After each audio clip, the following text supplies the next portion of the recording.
All right, we are live. Good afternoon, good evening, or whenever you decide to watch this video. Me and Shadow here are the only people here at the moment because both Omen Al, Mark, and Bo have things that are making them slightly late, which happens. Life is life. I will never hold it against anybody that kid fell down or whatever. Family stuff matters. Or if it's a job thing, it is what it is. But me and Shadow were just talking about uh, I cook for a living. That's my main bag. And we're talking about I have a cooking show in the background going on because I always at least keep one cooking show on because I'm a weirdo that way. And we're talking about Gordon Ramsay. And I said I love to spend some time in his kitchen, learn from one of the great masters of our generation of the last 20 years. There's a laundry list of people I'd love to spend some time in the kitchen with, of professional chefs that blow basically me and most everybody else I know out of the damn water. And so that's what we were talking about. I figured we'd go live and we'll talk about this for a little bit until people start piling in. Did you ever watch many of the cooking shows? I mean, I grew up watching what's her name on PBS. Julia Childs. Yeah. Julia Childs. Which, did you know she was a spy? Mm-hmm. How would you miss? I mean, when I think of spy, I'm thinking somebody. I'm not thinking James Bond. I'm thinking somebody that you just don't notice. Somebody you just look right past, right? How does a 6 foot something Norwegian woman with a voice like that pass as a? I don't get it. You know, I'm not trying to be mean towards her. But I have to be honest, it depends on when in her career it happened. If it was while she was doing her shows, then no, this is like World War II. This was before her shows. She could have easily just, believe it or not, blended in by being ostentatious, just by being, so in everybody's eye, you would think she's the last person that would be a spy. We play this game. We play this game at the airport and bus stations and the malls and stuff called, Spot the Spy. Right. And, people watching. And a lot of times it's the people that are, trying to get your attention or, unavoidably, in your view that are actually, just hiding in plain sight. It really is a thing where the person you least suspect is the person you should suspect. I get that. Is there actually any chefs, modern day chefs that you know of that you would love to sit down at their table? No. No? No, I'm not a food guy. I mean, I like to eat. I like a good meal. But even the best of meals I'm done in 10 minutes. Unless, you've gone round and round on this a few dozen times. I'm just as happy with a microwave burrito as I am with a God. Meal. I just want to get it. I'd rather do other things than just sit around and How long does it take you for a normal size steak? How long does it take you from clipping it out, super gluing it together, priming it, painting it, then shelving it? How long? Oh God, hours. The clip just to get it to primer state, depending on the model, can take up to an hour. And I'm not even talking like a big dragon or anything like that. Just going over the mold lines and making sure all that stuff is taken care of. Somebody about this size. This is one of the set from the town folk you sent me, village people. Right. If let's just assume it's like on average a 2 or 3 piece model. That can still take 15, 20 minutes, just to clip it out, because I'll clip it. Then, after you clip it, you got to check the area that you clipped and file those things down or use an X-Acto knife. I actually prefer to use a file because I've made too many mistakes with an X-Acto knife, too much pressure or hitting an area near it, then you got to file that down.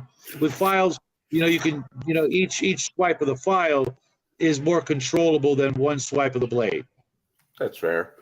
Now, the reason why I bring up, your craft, what you enjoy, I can somewhat bring it back to cooking, and here's why. It takes for a meal that you actually want to do well. It takes hours of prep work.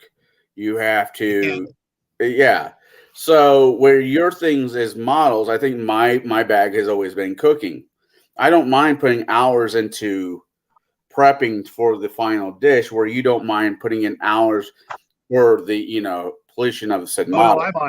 I mind. I would much rather get the things right out of the box, ready to go, and just start painting. Oh, But there's all that other stuff, and even then, uh, with the number of models that I have to put together, sometimes, like right now, I've got three trolls on my table. They're identical, and once I got them together, I'm like, okay, I got to make each one subtly different, and the paint choices and things like that, like spices, you got to have just the right, you know, uh, subtle differences to make everything, not taste the same. You right. know, Yeah, you don't want to cookie cut these trolls. You want them to have their own little personalities. right, and that's kind of difficult when you're doing rank and file. Sometimes you've got so many. If you're doing like 20 spearmen, let's say, there's really almost no point in trying to make them different, except with multi-part models. Like I had these skeletons from Games Workshop's famous Undead Horde box set, and for example, the spearmen, I went because they have the legs, the torso, the arms, and the head, and the weapons. Everything was different, so I literally put each and every one of them in, some sort of crazy pose. Some looking like this, some holding their spear, like that, type of thing, because they're like a chaotic mass of, rank and file. So I wanted them to look, undisciplined, chaotic, you know, kind of very, very much Army of the Dead style. They're a little bit of a sense of humor to them. I even had one doing something rather lascivious with his spear, and people would have to look twice and go, "Is he really doing what I think he's doing?" Yes, he's really doing what you think he's doing. Um, Army of the uh, Dead. Ash versus the Army of the Dead. Even when it was just me, you, and Jack, it still surprises me we never covered that movie as of yet. we'll get to it. I was talking to somebody. I think I think it was in Bo's game Friday night. We were talking about that. We've got plenty of time when we get to uh, next Halloween would be perfect because it isn't quite a sci-fi movie, but because it's modern day with fantasy mixed in, you could almost justify throwing it in there He as has a opposed robot to. hand. By the hand was completely robotic. Mhm. So you could Yeah, kind of throw it in there. I mean, it's a stretch, a real big stretch, but I don't whatever. care. It's your show. Do whatever you want. Um, uh, no one's gonna Well, fault us if after 40 some odd movies we veer off course once in a while. We're gonna do 52 sci-fi movies. There's gonna be some iffy I territory thought to about. traverse. I honestly thought about. I have this top hat. I have a top hat, and I was thinking about writing down everybody's suggestions and just throw them into the hat. So it's a random whose movie is what week instead of the what we've been doing. Just one week be Right. you. Although, with scheduling, well, that sounds like a fun idea. If someone's not going to make it, at the very least, you got to get whoever picked the movie to be there for the review. I Yeah, think we've had a couple of times where someone wasn't there, even though they picked the movie, and that to me is a little bit of a letdown because, if Mark picks a great movie, I want to let him know that it was a great movie, right. and I'd not just rather in do the Discord. movie. I rather whatever movie, whoever picks that movie. Hypothetically, let's say you pick a movie, then you let me know earlier this coming week.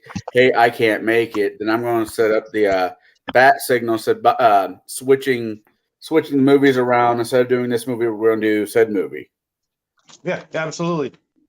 That's perfectly, uh, you know, not in character, but the right thing to do. Give everybody the opportunity to revel in their choice pick. The movie If could be somebody picks if somebody picks a movie that none of us have seen and we're all digging it, then by all means they should get the the little pat on the back, so to speak, for having done so. Right. And I want to pat the guys on the back. Mark picked some great ones. Jack's picked some good ones. Owen's picked some great ones too. Yeah. He's picked some dogs, but so have I. So have I. I thought Howard the Duck would have gone over better. Oh, I had a blast watching it. I wouldn't beat yourself up about that particular pick. It was a good, fun, silly movie, and when we're hitting a topic like guilty pleasures, by all means, pick something that you like that's goofy. Not every movie out there is going to be a critically acclaimed blockbuster. Right. No, that's fair. That's the point. I'm hoping that we won't just always pick the obvious choices when it comes to movies. There's a lot of good ones out there, but there's a lot of bad ones. Diamonds in the rough. Yeah. Aladdin reference. Well, I'm pretty sure that expression has been around longer than Aladdin, but yes, Yeah, I mean, I get that too. Oh, no, I was telling one of my kids that we're doing a whole year of sci-fi, and he was like overly excited about it because he loves sci-fi movies. And one of his favorite movies doesn't get enough love. It really doesn't, especially of all places, the role-playing game community. It's mind-blowing to me how little love it gets in this hobby, where you would think that it would be the easiest type of game to get people into. It's just it just blows my mind. I think it is very much case by case. I do think sci-fi does get some love, but with the 800-pound gorilla that is known as D&D, it's hard to see anything past it. Because and even that doesn't make any sense. I get it that back in the day, that's what was out there. I mean, depends on who you're talking to, generationally talking to. I should put it that way. Traveler's also just as big as D&D, depending on what group you talk to. I wish that was true, but it really isn't. I think it's a generational thing. Traveler's big, but it still can't compete with the 400-pound gorilla. It just. Well, I think really can't. Man.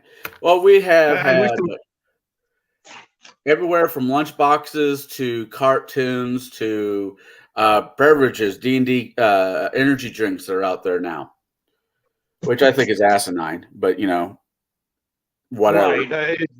Well, we I think the very first time we as a species went through the whole overproduction of putting things on other things to hype a movie was back in the Planet of the Apes days, where that was at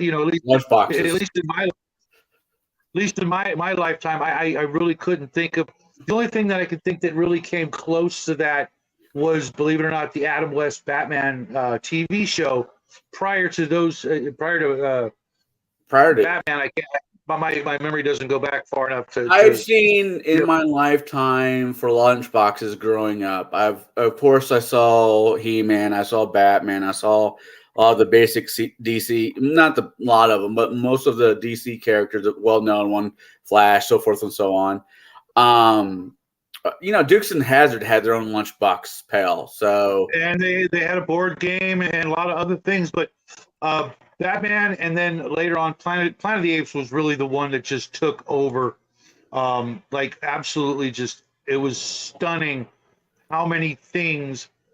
I saw beach towels and obviously T-shirts and people wearing the T-shirts and the other items that I knew didn't give a rat's ass about the movies, or the original. I see a kid. Legitimately, I see a kid wearing a Goonies. I give them hell to see if they even know the movie.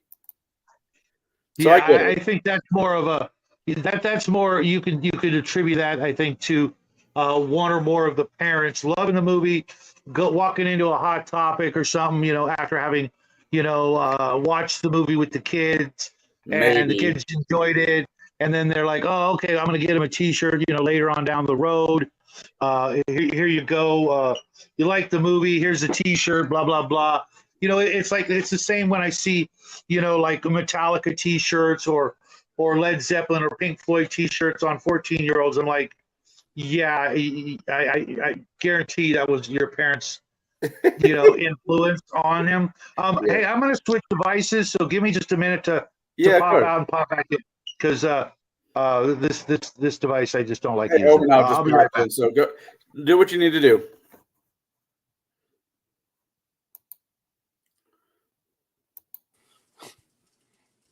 Hey, you're 5 minutes early. Well, or 25 minutes late.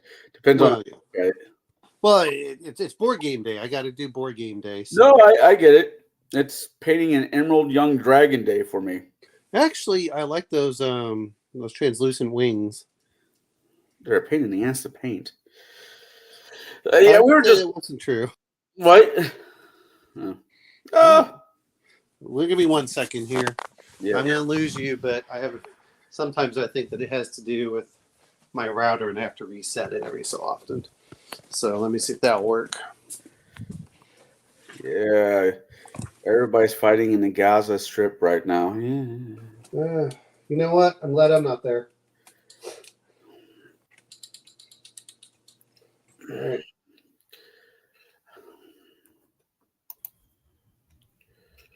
All right. I think my favorite lunchbox as a kid was definitely Gremlins. For me, it was Adam 12, but that's how far back I go. I know I had a Ghostbuster ones. I absolutely know I had a Ghostbuster ones at one point.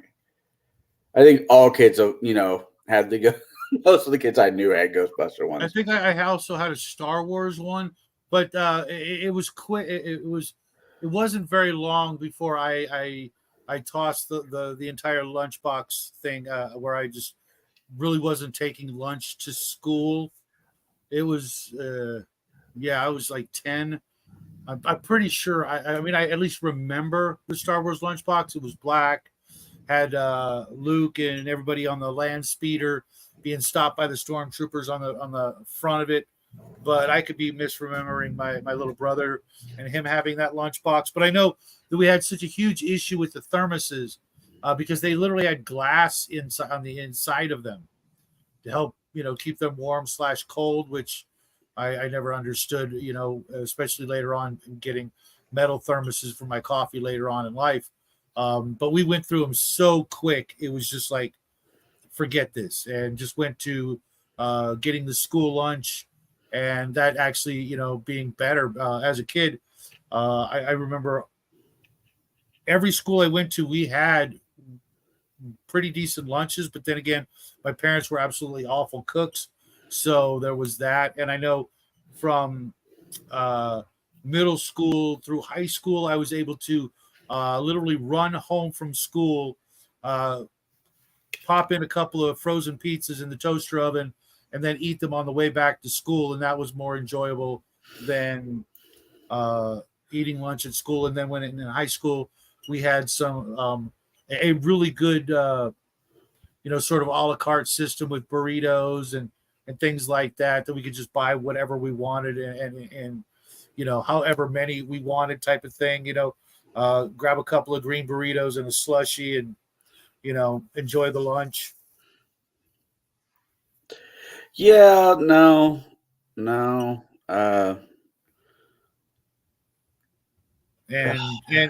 like in elementary through middle school, we'd have things that were always good. The pizza was good, the sloppy joes were good. Some of the other things like turkey and gravy, mashed potatoes, I couldn't stand that for some reason. But I remember back in elementary school, we had this thing, a taco on a bun, which was basically all the taco ingredients just on a hamburger bun.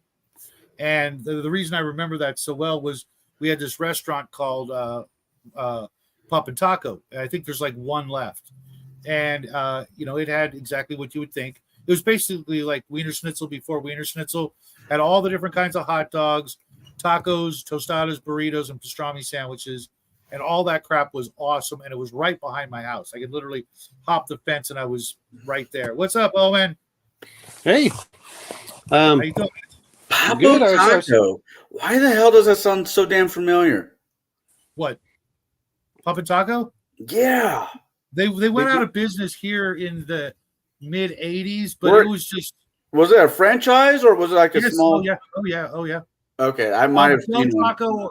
I think it was Del Taco that in our neck of the woods they took over the buildings, and Wiener Schnitzel was still a thing at the time. I've seen Wiener Schnitzels. And God, Wiener Schnitzel is crazy expensive. It's like $4 for a hot dog. I'm like, you got to be freaking kidding me. Well, now you did not. Okay, was it Bo or Mark who picked out? Bo picked out Big Trouble in Little China. All right. Well, Bo has not yet to make an appearance. We might have to be talking about the movie without him. Hey, Omen, did you get a chance to game with Brian this weekend? We tried over yesterday at the library, and we used the roll system, and it was kind of clunky. So we're going to try it again on Tuesday. Awesome. So that was yesterday, and then today, I dropped my son off at film camp, and then I went to board game day, and the guy came in. He's like, "Well, I've got some games for this." And he was talking about Farkle and a few other things. He said, "Well, I got this game called Palladium and Earth Dawn." Those are like 4-hour games, at a time. So anyway, he'll see what he can do for that. But yeah. So so he has my information, and he apparently only works 2 days a week. So that makes it kind of easy. This guy's name is Ben. Anyway. Oh, okay. But I was going to be here probably about 10 minutes earlier, and I just kept talking to him because he brought in Palladium Fantasy and a few others. And I went, well, it's not a bad system. I'm kind of thinking that he may have actually played with Max Liao. Oh, really?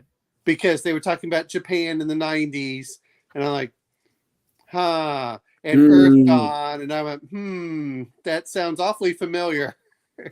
Yeah, I haven't seen Max in a while. I bump into him every once in a while, but I haven't been on a show in forever. And to be fair, nor have I. Yeah, I hope he's doing well. Like I said, it's been forever, but I'm just so busy. And with Bo's game on Friday night, I'm having more fun being in a game than ragging on people and stuff like that. It's just not my thing. I know. Yeah, it's so that was what we were doing there. And then my friend who I used to play, 5th edition with was there as well. But it's just kind of, and then his wife was going, well, because I was saying, well, you guys were looking for something beside D&D. I said, try Warhammer Fantasy. It seems to be up her alley for visuals and everything else. But she gave me this side eye, and I went, never mind. Yeah, you didn't even read it, Cecily. Come on. Well, I tried getting her games that she would enjoy, because really he plays whatever she likes. Bear's been doing a Friday night show. He's always been doing one. He might have some problems. We'll see on how his internet works out. He's been doing one. I really like Bear. I'd love to find a way to talk to him. Yeah, it's against the Dark Master. He shows up on Hungar's show semi-regularly. He's a good guy. Got a lot of real world experience that's very interesting. Well, he was on Max's show last night.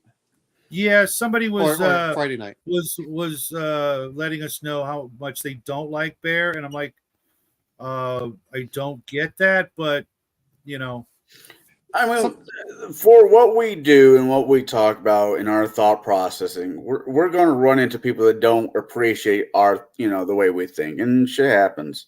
Well, here's the other part. Sometimes you just don't get certain personalities just rub each other the wrong way.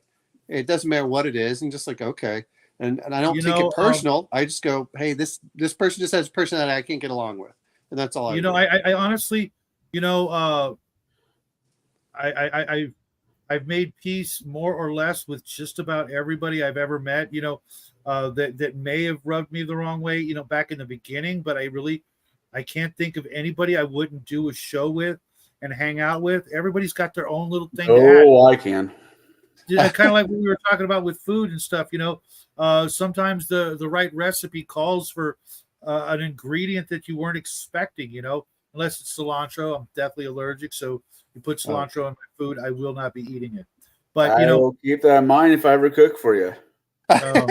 Extra cilantro and strawberries. But really? you know, allergic for to the most, strawberries? That's an interesting one.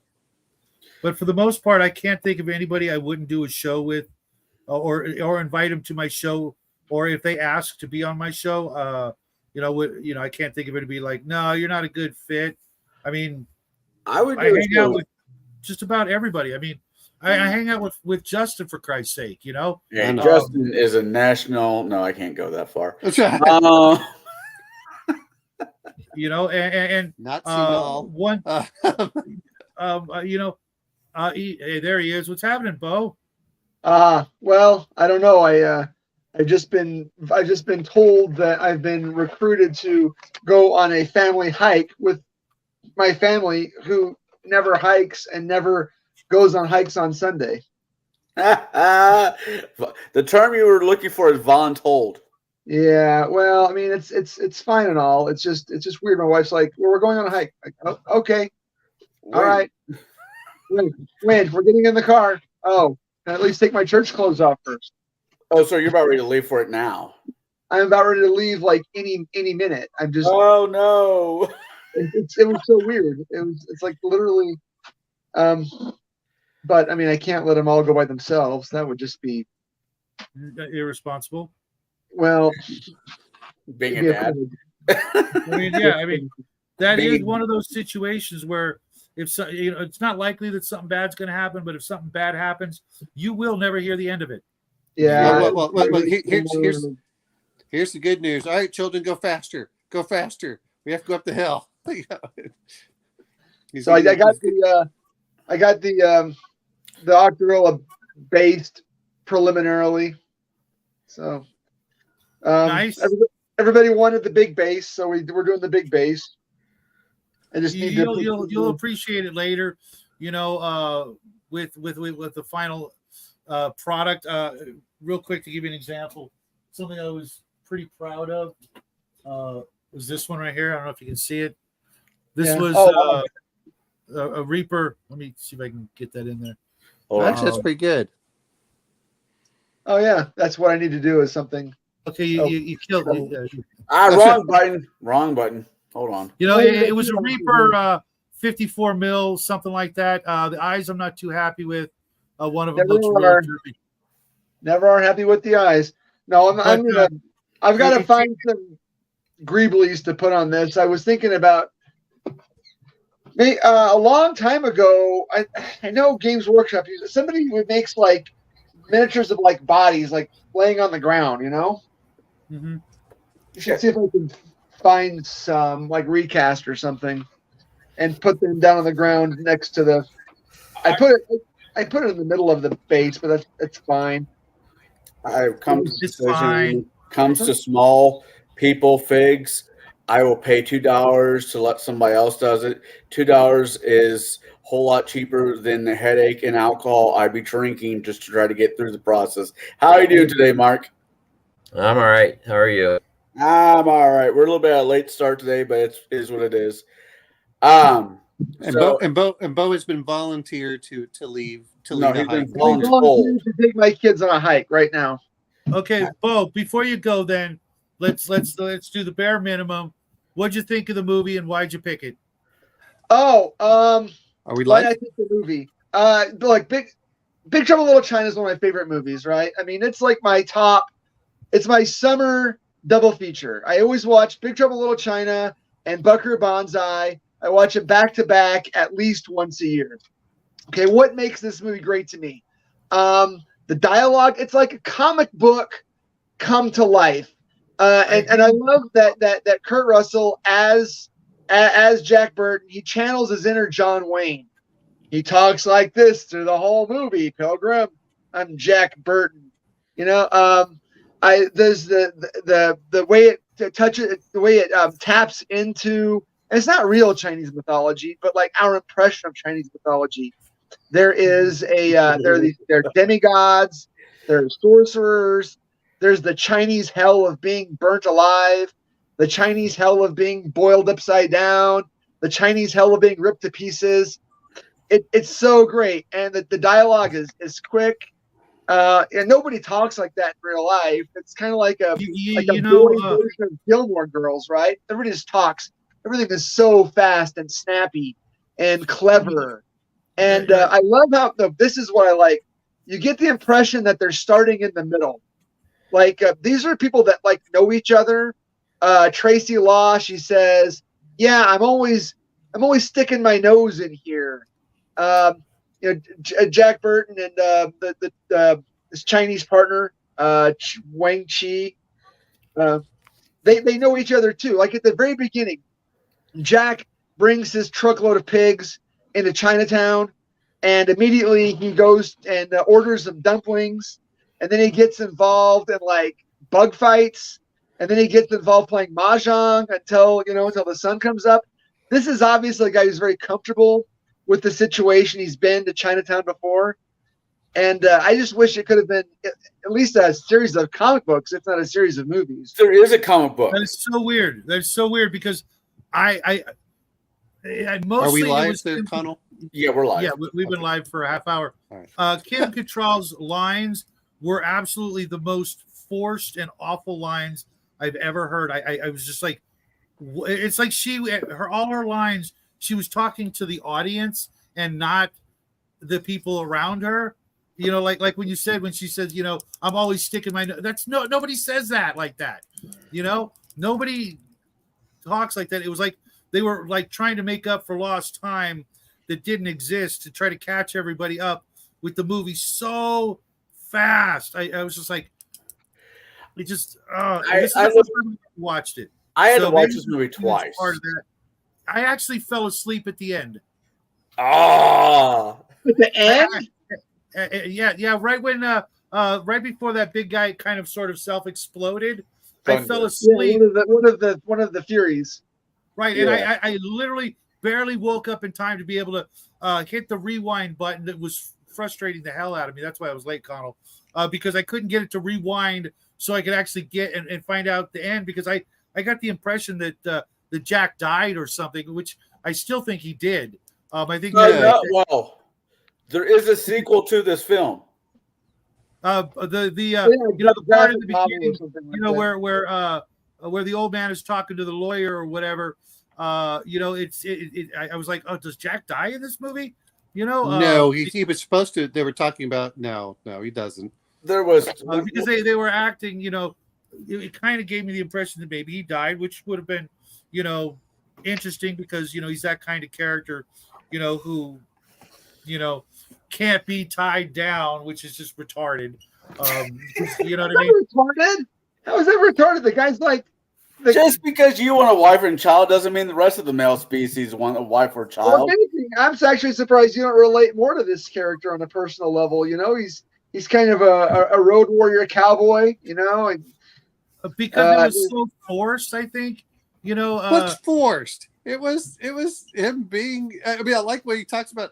How many times did he appear married? Like 2 or 3 times in the movie.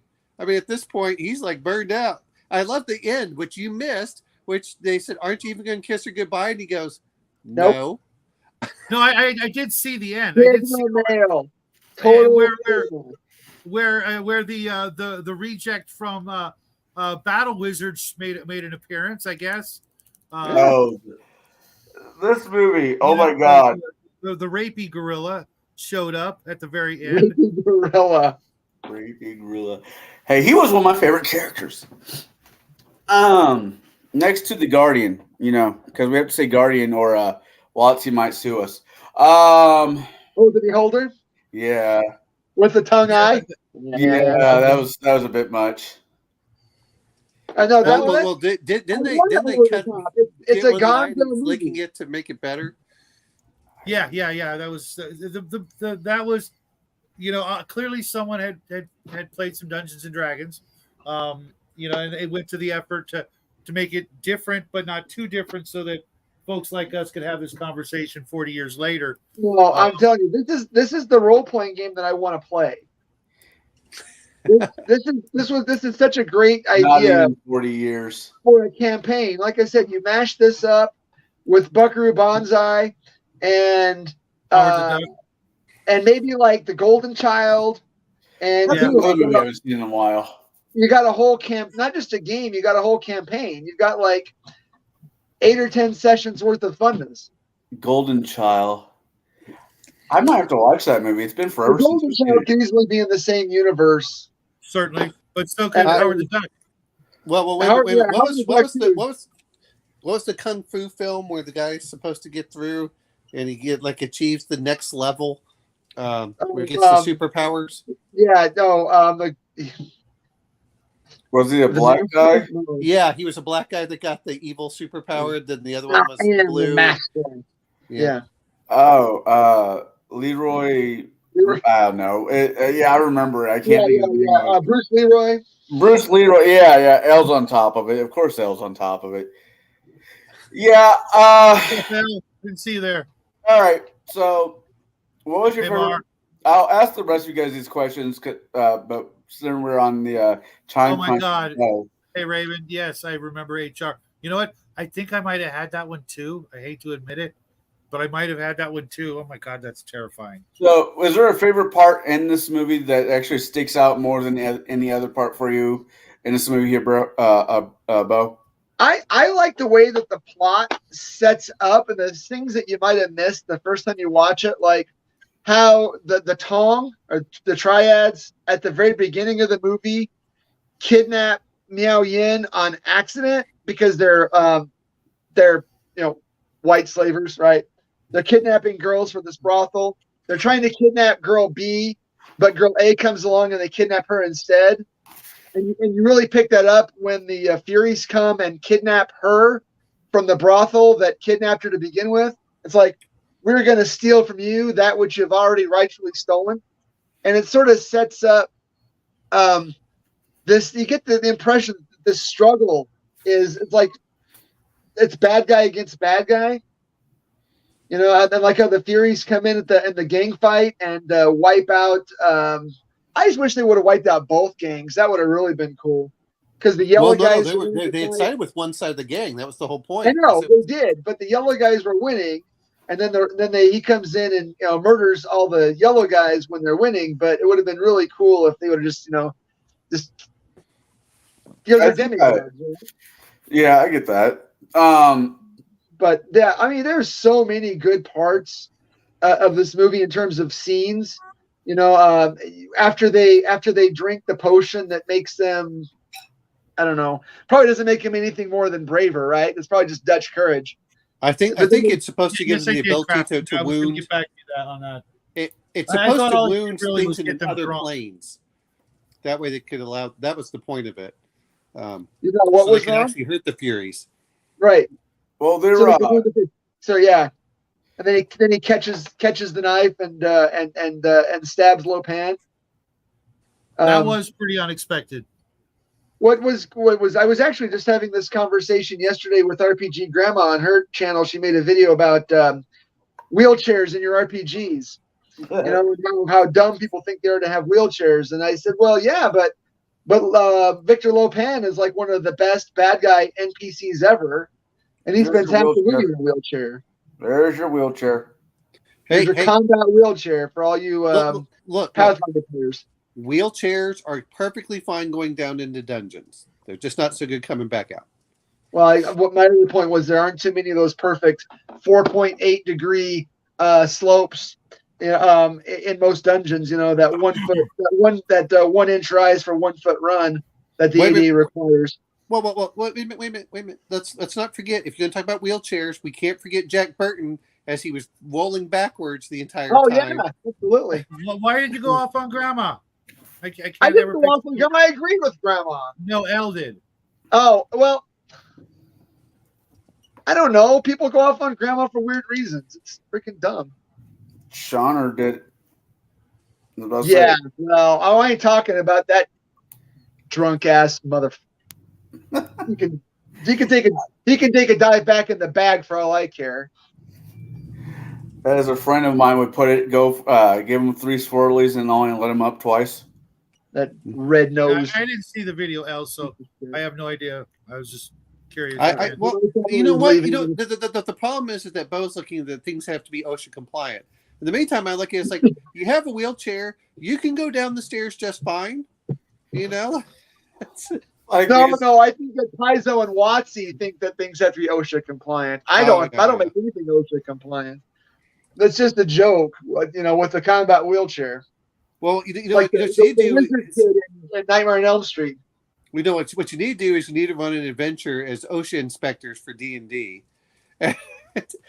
This obviously does not meet whatever Played with paranoia rules. Yeah.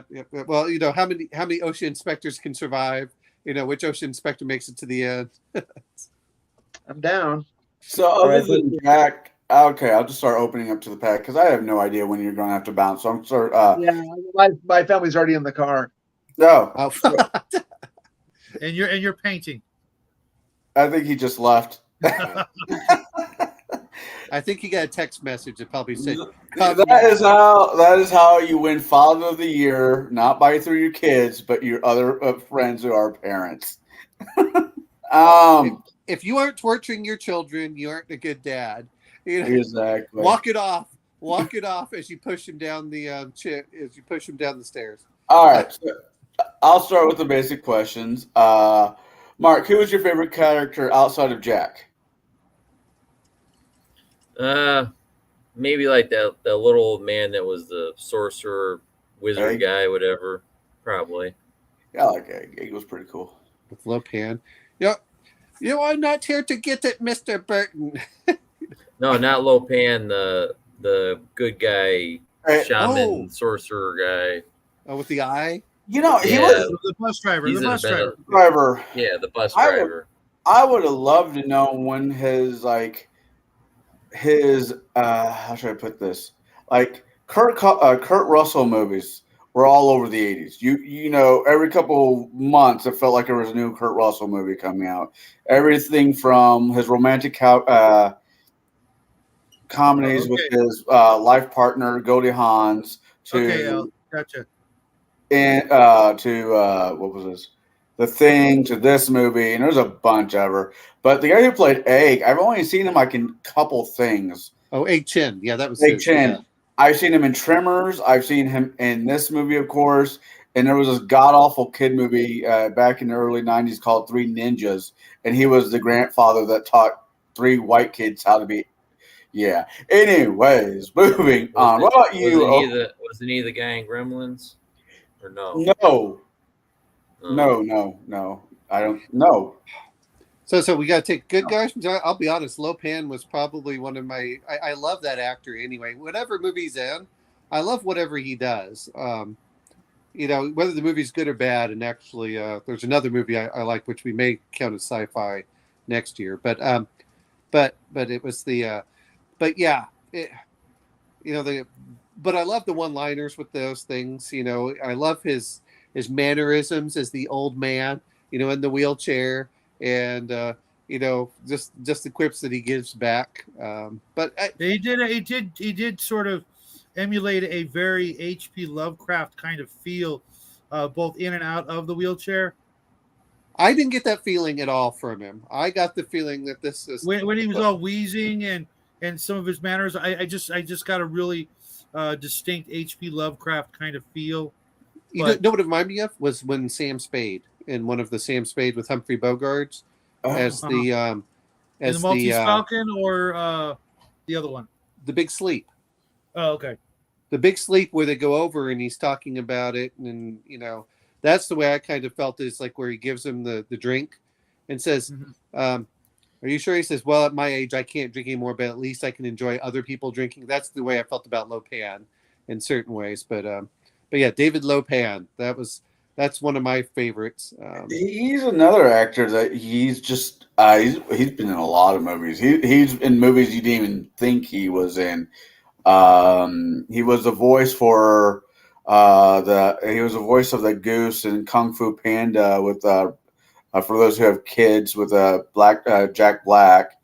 I got him and this other guy mixed up as the voice. You don't talk about Mako. Mako was the one that did Conan and the one that did the samurai. Yeah, no, Mako. Mako was the voice of what's his name in the.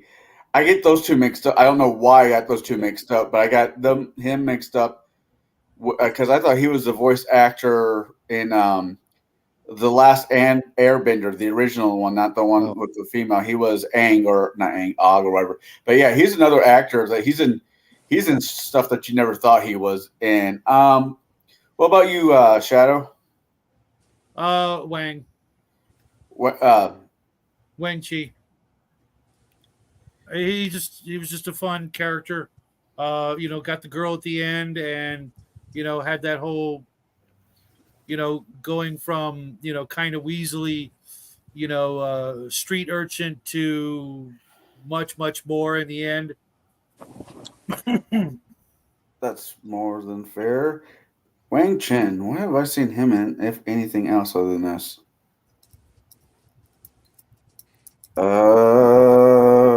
So apparently, for this movie, they got just about every Asian actor that they could into this film, except Mako. Well, except Mako. Yeah, I'm not sure what Mako was doing at the time, but I was watching the behind the scenes. Something stuff. better. I was watching behind the scenes stuff and when they were going through, and the axe guy.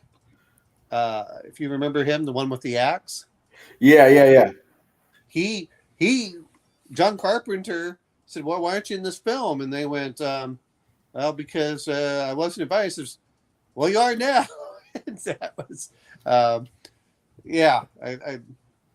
Okay. And then the guy that was playing Thunder, the one that exploded. Did you guys all look at his knuckles? No. Well, I saw his knuckles like getting bigger, but that's about it. No. I mean, look at him in real life because they interviewed him probably about 6 or 7 years ago. But look in the movie as well. Those are super callous knuckles, and that's because he was a kickboxer. Oh shit! Yeah. Okay, going back to Egg really quick. He's been in some old movies. Excuse my language. The Phantom Submarine in 1940. I have no idea what that movie was. So Victor Wong. Victor Wong. He was in. Let's see another one people would recognize.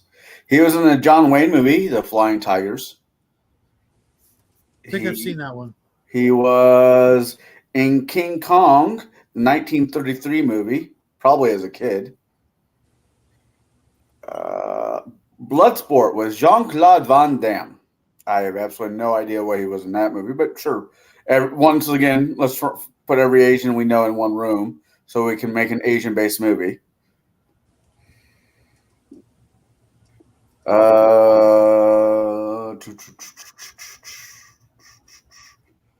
Tremors, The Golden Child. Yeah, I remember him in Golden Child now that I think about it. Yeah, so he had to have a career. No, but when it comes to the actors, I mean, like I said, Kurt Russell, it felt like he was everywhere in the 80s. And even starting in a little bit in the 90s. Well, most of you guys don't remember. He was a huge Disney star for a very long time. Yeah, he was. He had a role in The Rifleman. I don't know what is a kid in that. L. Man, L's on it. Jeez. Egg was a gambler in Bloodsport. Okay. I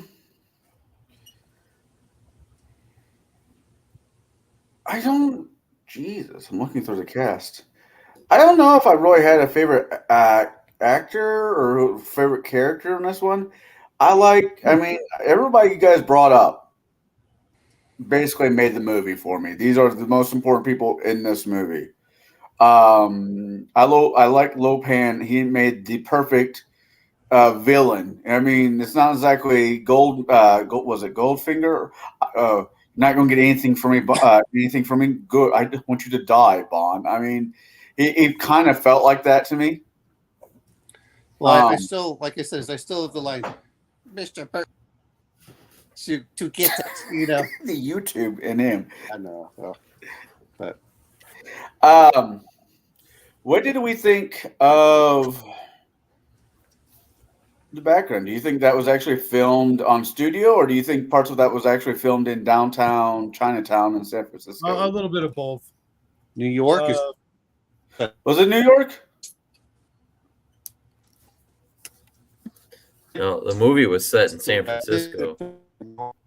You're frozen, Omen, if you're talking. You're roboting.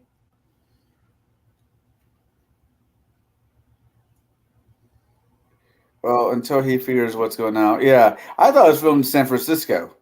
Yeah, it was. It showed the gold. It has a scene with them going over the Golden Gate Bridge or something. Yeah, that's what I thought. I mean, I know like New York has a Chinatown. I know San Francisco has a Chinatown. And any of you guys ever gone over the Golden Gate Bridge? What? Any of you guys ever gone across the Golden Gate Bridge? No. Yeah, but I was like 8 years old. That's a hell of an experience. It's also privately owned. Is it really? Yeah. Did not know that. The Golden Gate Bridge is privately owned, and so I think the people that invested in the Golden Gate Bridge started seeing dividends returned in the 1970s. I know there was it doesn't matter. Which of the three, well, in the comic, because there is a sequel to this, they were talking about doing a sequel, doing a sequel with with Kurt Russell, just like a little bit further down the line, where things went, he came back. When was this? This was like in the early 90s they were talking about doing it. I don't know, because there's a lot of talk, but this was listening to Kurt Russell. I listened to the commentary for this. This movie was sabotaged by the studio. Oh yeah, they literally sabotaged it before it came out by the studio. And John Carpenter said, and Kurt Russell both said they heard people inside who were part of that where they decided that they were going to make this movie a flop. Jesus. Maybe, I don't know. It is just like I said, I heard that they were talking about doing a sequel, but this is after, this movie came out in 86, and we're talking about it in the early 90s. And this thing, as soon as it hit theater, I don't know. But this was very similar to UHF, where it got really good, people loved it when they watched it. It just bombed in the theater. They did make a graphic comic book, a sequel to this movie, Old Man Jack or something like that. That takes place 10 years from, so it could have been. They could have made the idea for a sequel into that comic book. So we got, we're going to tell the story either way. Does this movie hold up in you guys' opinion? I'll start with you, Shadow. First time I ever seen it, or at least seen it all the way through, and I can't, for me, it's clearly like an example of nostalgia. I think if everybody else had seen it for the first time now, they would probably kind of get where I'm coming from. It wasn't that great. It wasn't awful. It wasn't the worst movie I've ever seen, but it was very schlocky, let's put it that way. And if that was what they were going for, cool. You succeeded with flying colors. But if it was like trying to be even remotely serious for a moment, no. The dialogue I found to be just very amateurishly written in a lot of cases. There were so many times I'm like, nobody talks like that. Nobody would talk like that. Like, for example, Kim Cattrall's character, every time she spoke, it was as if she was speaking to the audience to catch them up and understand what was going on or what had gone on in the past. and to me that was just, you know, just jammed in there, just to, you know, make sure everybody was, you know, following along, like it was, you know, it wasn't that complicated a movie. It wasn't difficult to follow along, but you know, so many scenes were just like, okay, hurry up and get this over and done with. You know, like when Egg left at the end, I'm like, you guys aren't going to sit around and like enjoy your moment of victory. You know, he's out the door as quick as, you know, possible. Or did we miss the meal? You know, the same with Jack. It's like, I'm out of here. Like, he's not going to sit back with his friends and, you know, have a beer and a meal. It was just like, get him out, get him out, get him out.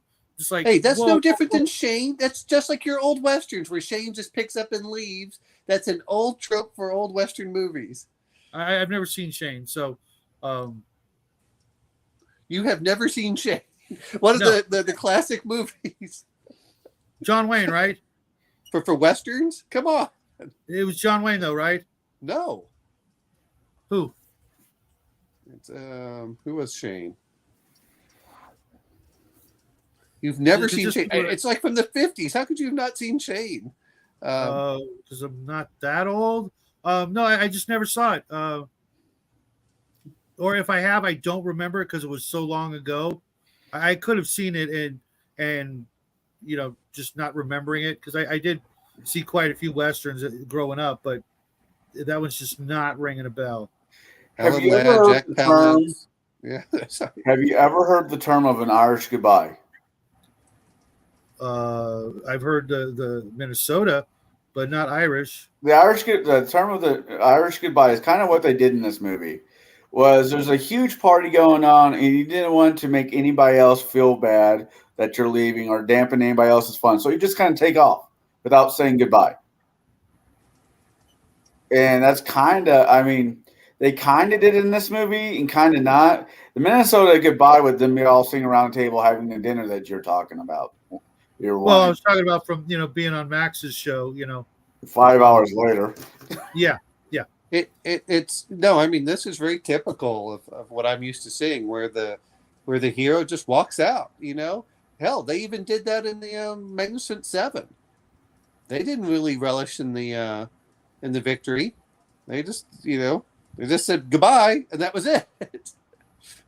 That's pretty standard for Western style films, you know. Well, not you know. All right, it's new to me, but then again, this whole movie, like I said, is new to me, and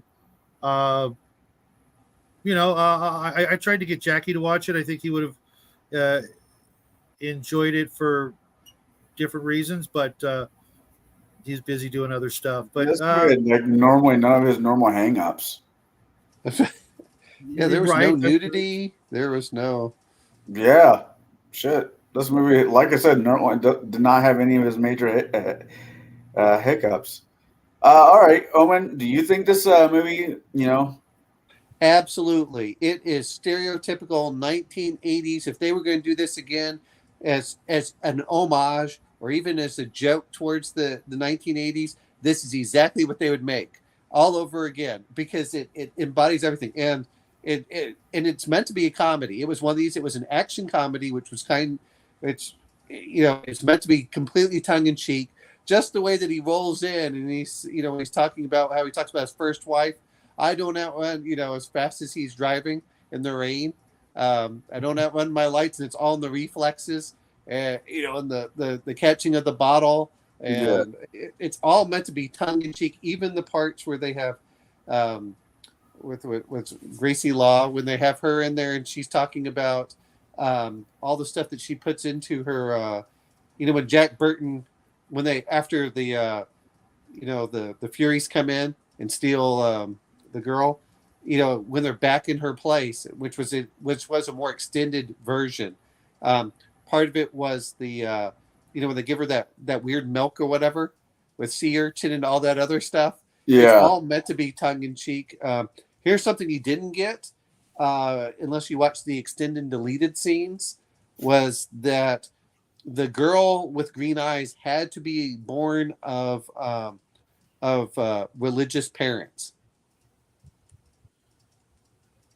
And Gracie Law, which again that you don't find out, her parents were missionaries, and so then that was the reason that Lopan had two girls with green eyes, that he couldn't find them to alleviate his curse. So that was the hard part that he was. So when he found two, he's like, "Oh yes," and well, not touching that one. What about you, Mark? Do you think this movie hold up today? No, it's an '80s time capsule. It's totally '80s. I don't know. It's an '80s movie, definitely through and through. It's like Ghostbusters to Yeah. me. Which to be fair is, do the special effects hold up? No, not really. But then again, anyone that's watching this would say this is an homage to the '80s and just really enjoy it.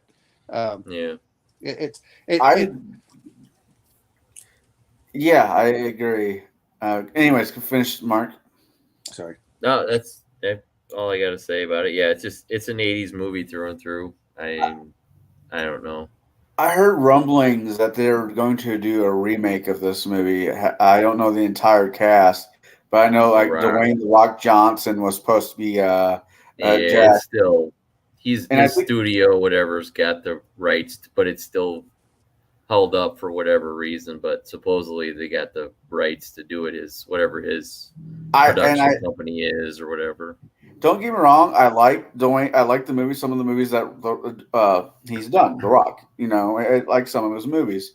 But I hope this movie ends up in purgatory of just never being made or shelved, because I don't think there needs to be a reboot of this movie. This movie, in my opinion, yes, it is an '80s movie, but it's an '80s movie. It's the same way Casablanca is an early 19th century movie.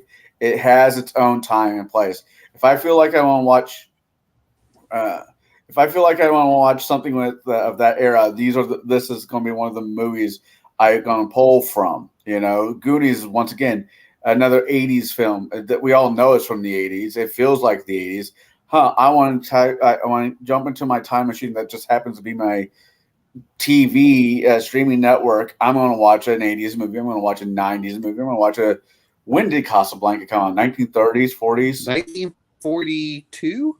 All right, 1940. But you get where I'm going with, right? I know what you're saying, but here's the way I could do it. Is if I sat my son down to watch this, would he have a blast with it? Absolutely. And just a little different, which is, and my son kind of likes these fun comedy, weird things. You know, just for you there, Connell, I watched the D&D movie, and he was enjoying that too this morning. So it's not a bad movie for what it was. It's not. But again, what I'm saying is that this is one of those. And I know Shay was talking about this.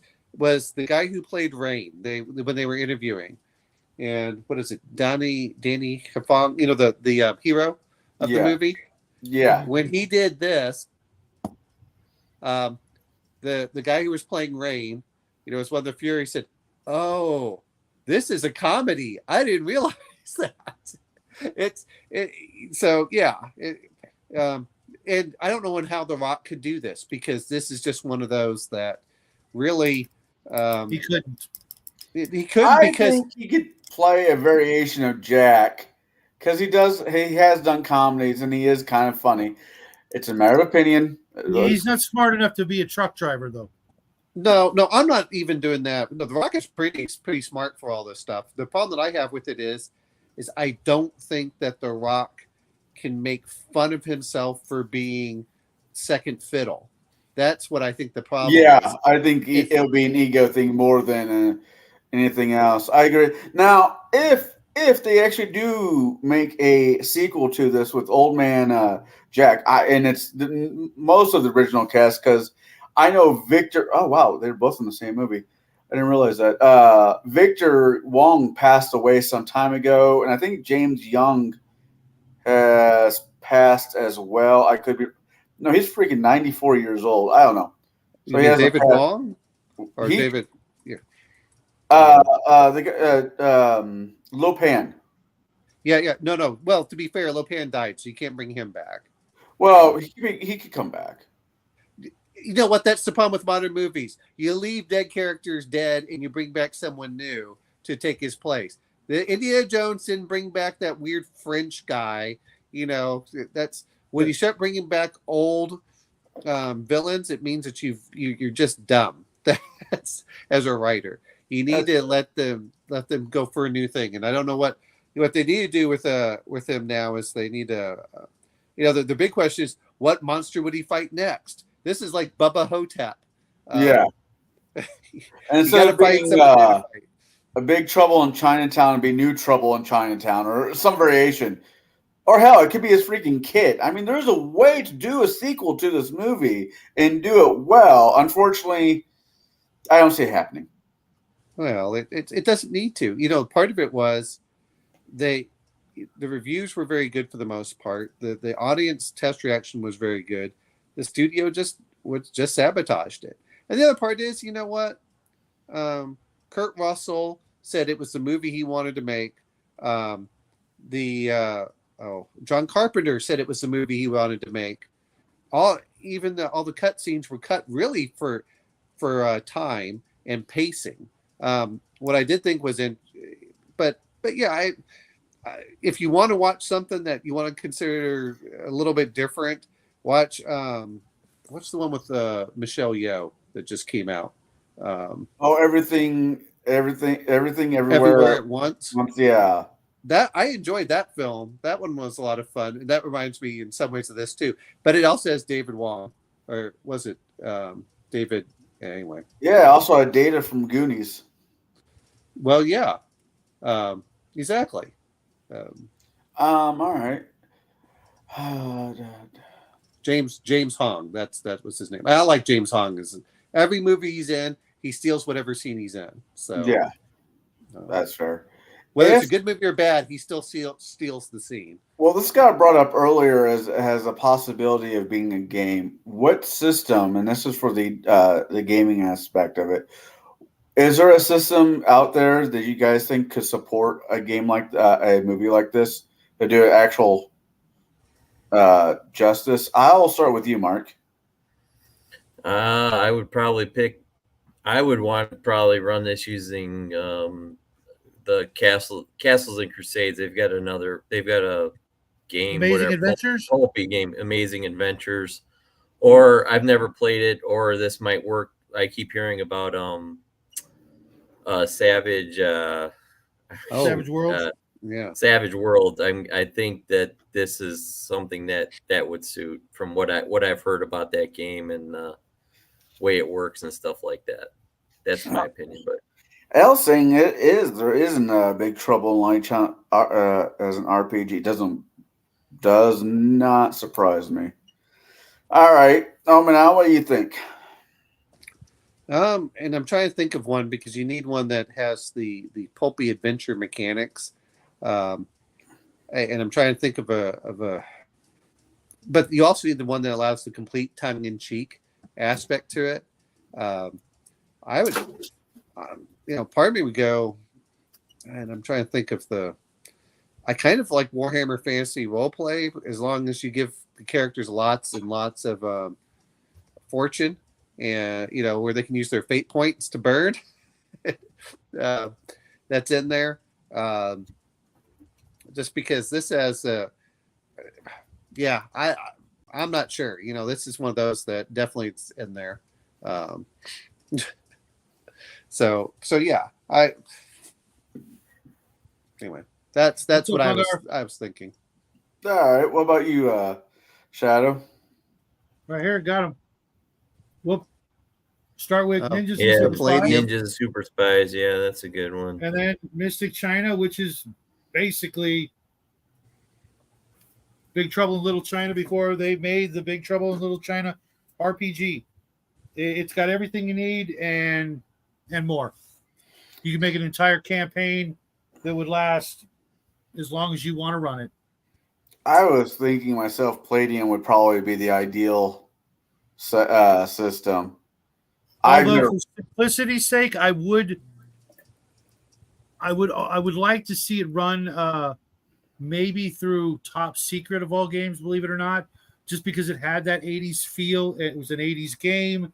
The mysticism and stuff would have to be totally the purview of the game master. You wouldn't be doing any of that crap, but it could work. It would, it'd be some work to make it work, but you know what?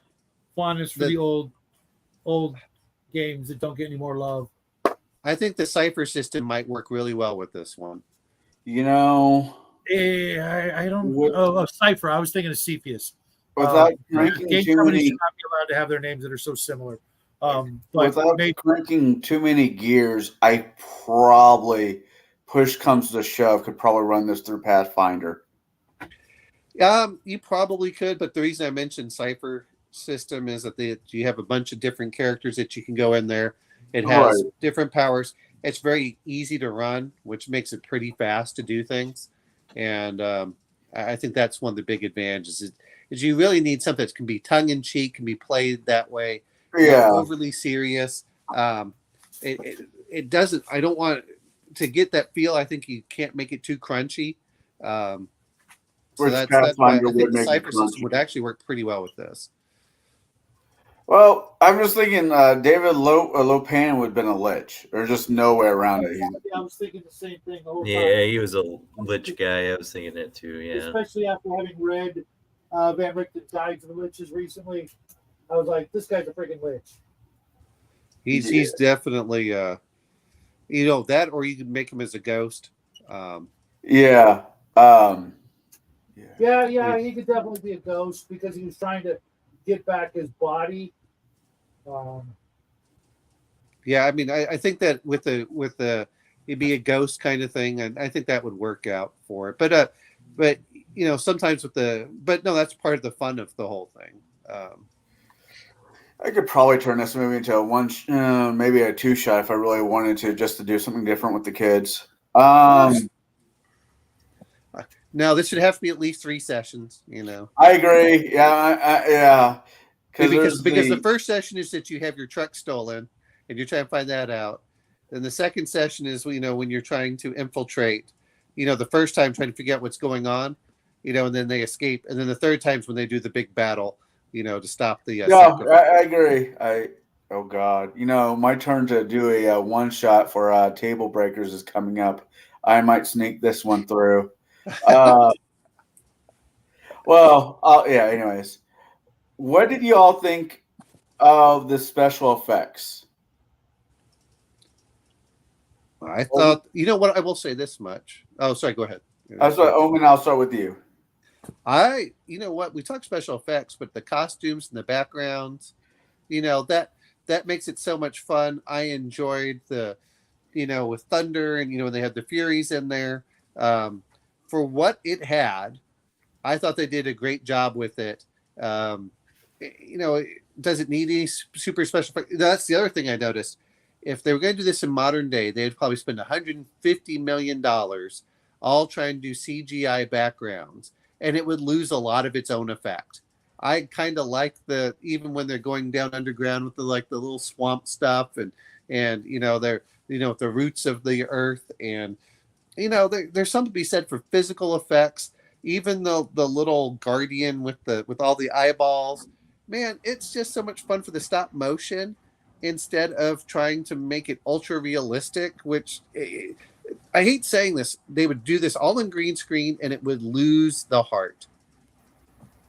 I agree. Yep. I immensely agree.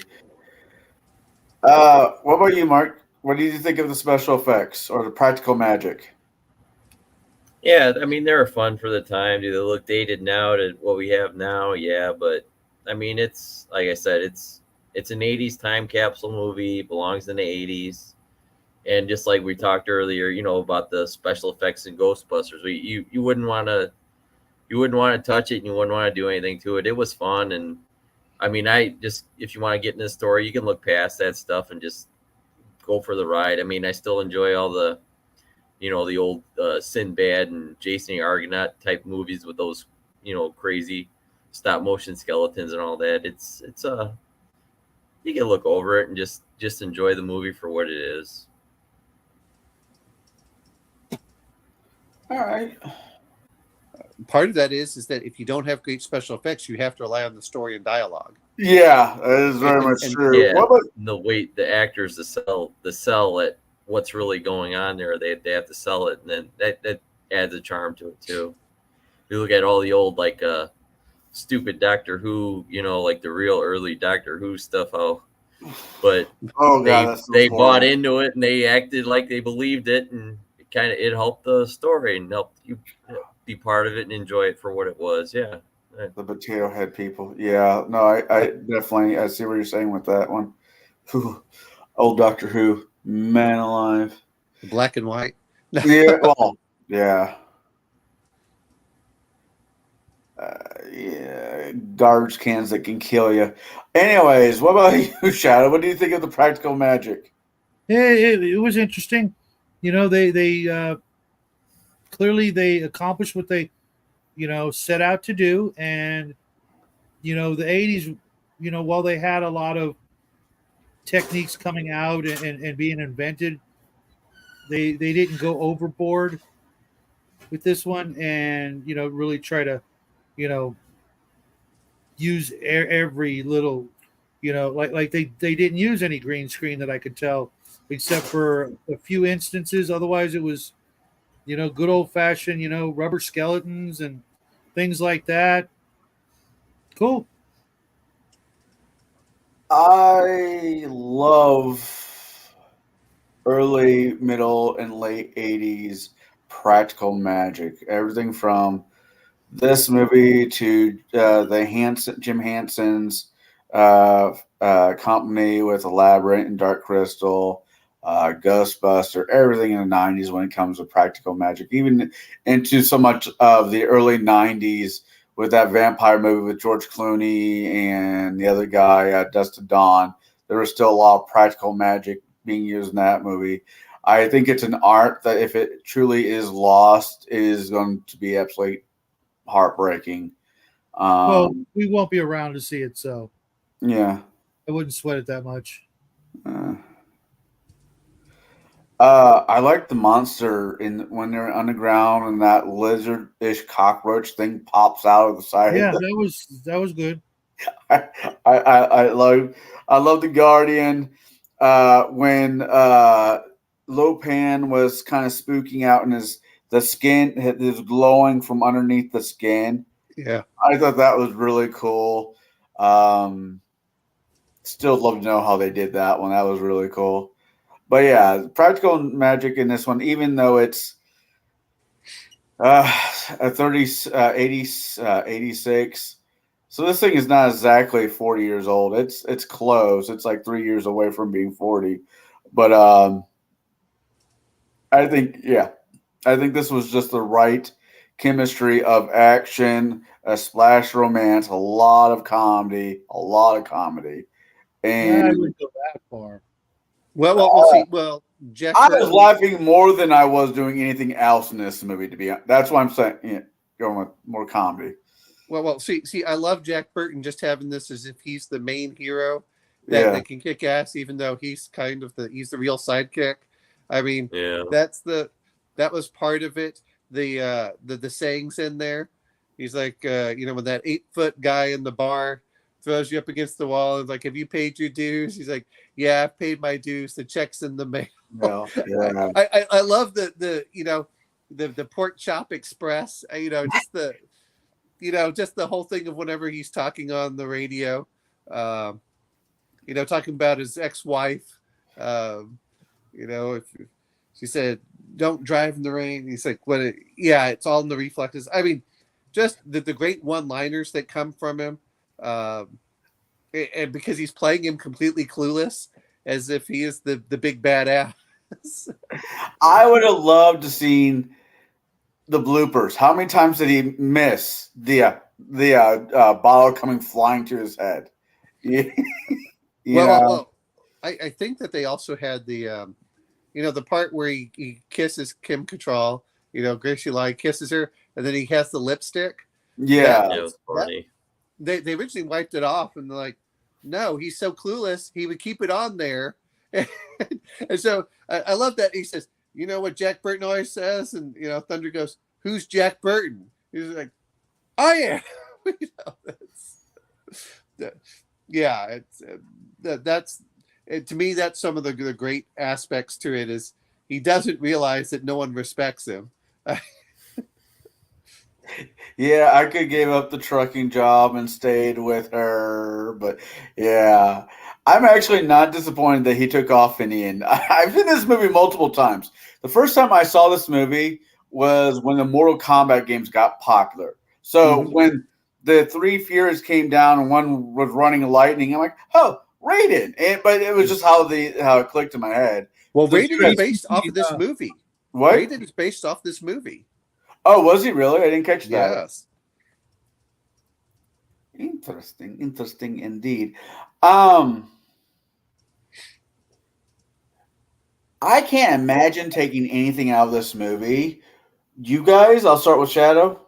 Hold on a second, I'm typing. Come back to me, please. Okay, Omen out. No, I watched the extended and deleted scenes. I understand why they were. Is it's based off of pacing. Yeah. You know, the scenes were a little longer than they should have been. So I understand why John Carpenter cut it. I mean, he made the movie he wanted to make. That's what the great thing about this is. And he made it with the actors he wanted. He got the people he wanted. I think they all did a good job. You know, it's like, well, who would I replace? The answer is none of them. You know, each of them had a purpose, which helped. So I was all for it. Yeah, you know, and I know that Shadow doesn't like Kim Cattrall. I actually liked her in this as the kind of overzealous, kind of like, you're the intruder, you shouldn't be here, kind of character. So yeah, that's what went in there. And who can blame? And they didn't give her any lines in the movie. In the extended version, they did was the I forgot what it was, Mei Ling or Mei Lai, whatever. Susie something or other. I forget her last name. Yeah, something like that. The penthouse playmate or whatever they called them. Yeah, she. But they gave her green contact lenses. But there's a lot of this movie, and it was well paced. You couldn't just like, I'm just going to skip these next 10 minutes because they were all intertwined and were important. And if you miss something, you'd miss something in the movie. That's fair. Mark? Yeah, I was thinking about something I would cut that was just kind of, I thought was filler, was the whole thing when those three guys, I guess the Furies, they were going down the line to show off their skills or something before they put all their weapons up, and the girls float up in the air to touch that statuary or whatever to see if they pass the whatever test and can serve him. But yeah, it was just that one. And they showcased the first guy the most, the one that the guy that blew up in the end. Thunder. Yeah, but yeah, they were going down that line right before that test when those girls float up in the air and blah blah blah, and just it just seemed like that went on and on for me, but it wasn't that big a deal. But it just seemed like it was kind of a filler thing. I don't know, but it wasn't that big a deal. It's just something I noticed. That is definitely fair. Shadow. Any scene with Kim Cattrall, I'll just go make it easy. And kudos to you, Owen. Yeah, I've never seen a movie with her in it that I didn't wish she wasn't in. I don't know what it is about her, but she's just wasn't she in Porky's? Yes. No. Yes, she's just so completely boring. I guess there's literally nothing about her that I don't see. How she ever actually got into Hollywood, other than the obvious answers that you're all thinking. I just don't get it.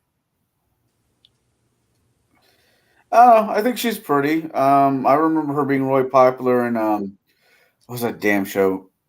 Sex and the City. Yeah. But no, it was the No, I can admit she's kind of boring, but then again, sometimes you need that straight person in there because who would you replace her with? I don't know. From that Literally decade? any other blonde, if that's what your criteria was, it seemed to me they were just looking for someone who was a blonde because they had, every other hair color in the movie or something like that, Oh, I'm remembering there was a redhead. Yeah, it's just like All right. she's just very wooden in this movie. Just kind of. I get the whole martial arts display for the ceremony thing because I have seen variations of that in real life. But you are right. It was an extra 5 minutes, or extra 3 minutes that we could just do without.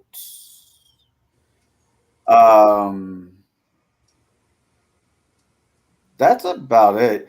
Because every other part of the movie, it thinks is important. Him as a truck driver, him going over the bridge, him playing the evening he had, and end up playing. Although, the ending where the critter comes out of the truck, they could have done without that. But that was kind of a thing back in the 80s. That to was make a thing in the 80s.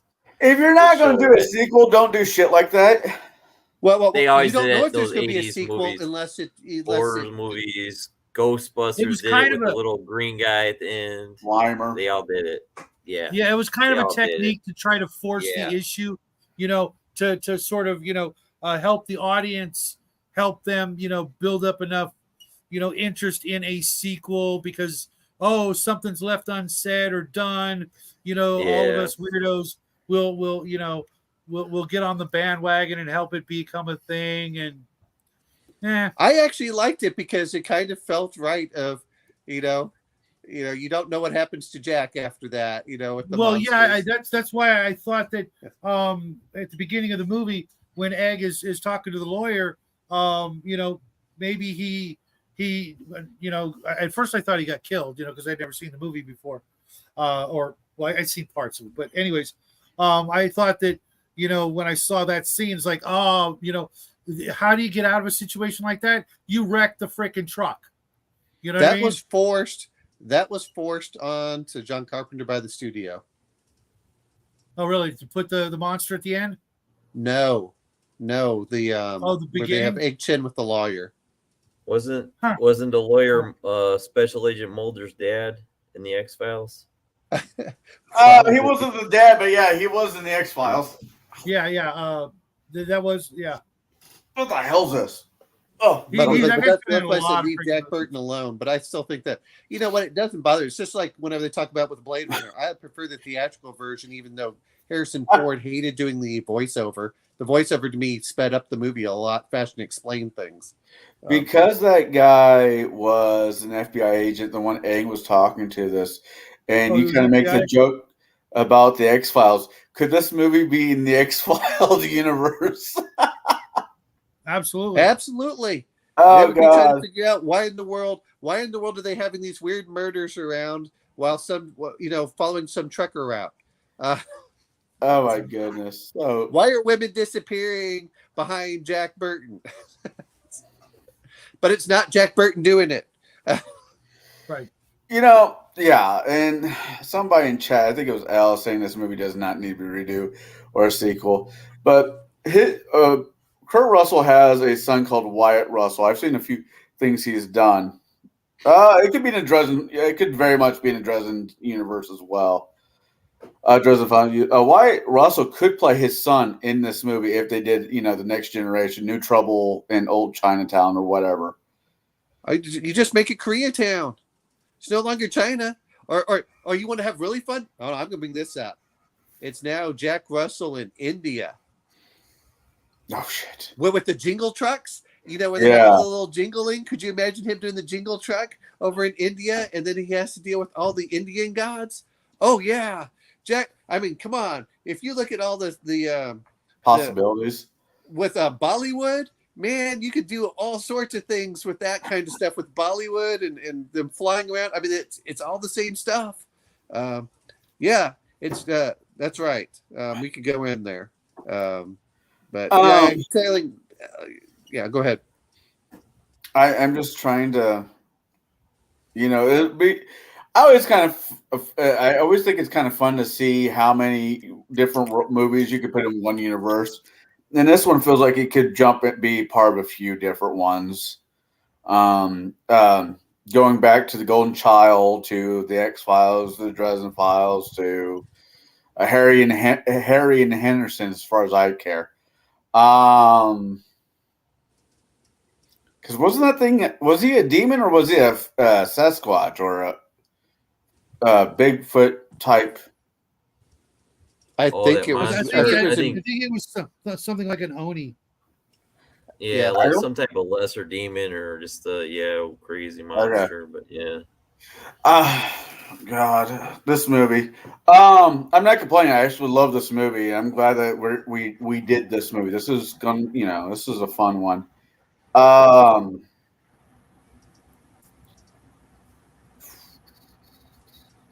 trying to think if I was talking to Brian about this, and he said he went with his mom, and they loved it up to the point that she stayed again to watch the second showing after they went to go see us in the theater. So, oh wow, that's how much they enjoyed it at the time in the mid '80s.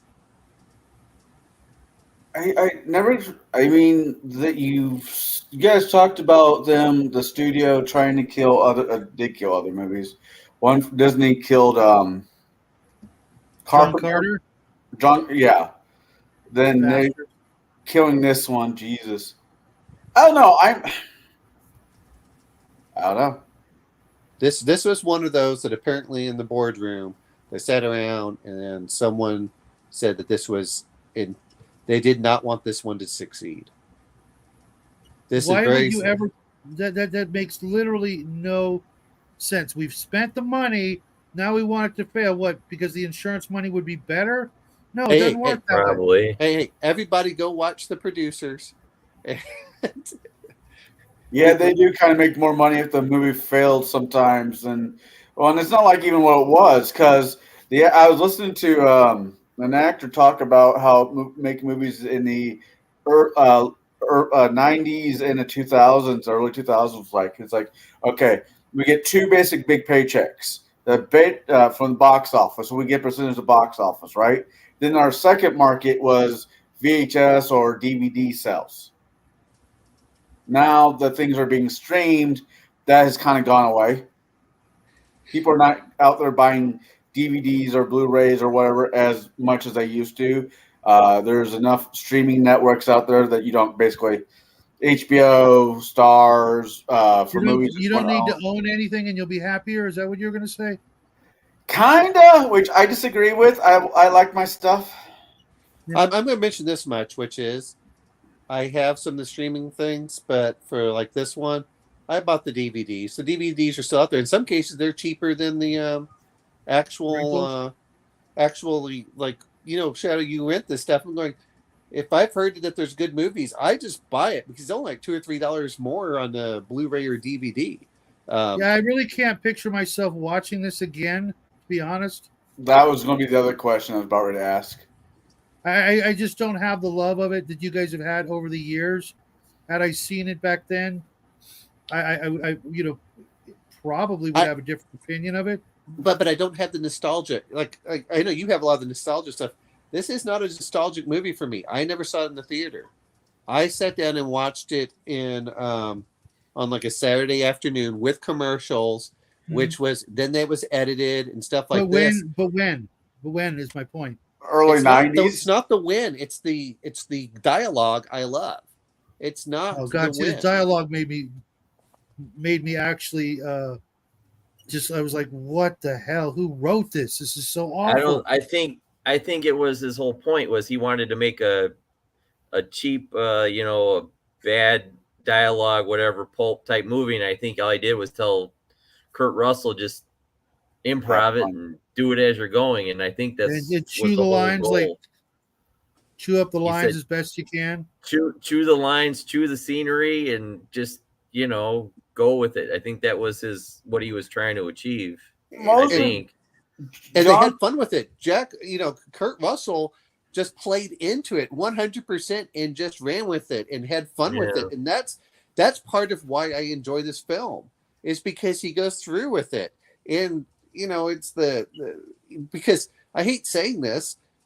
You talk about these modern movies, they feel so stilted. They don't feel like the actors are really into it. They're not having fun. They don't gel together. This was one where they're like, hey, let's get together and just go for it. And I've seen other John Carpenter films, which I don't enjoy that much. What was it? Starman is so-so. What's you did the Starman? other? I didn't know that.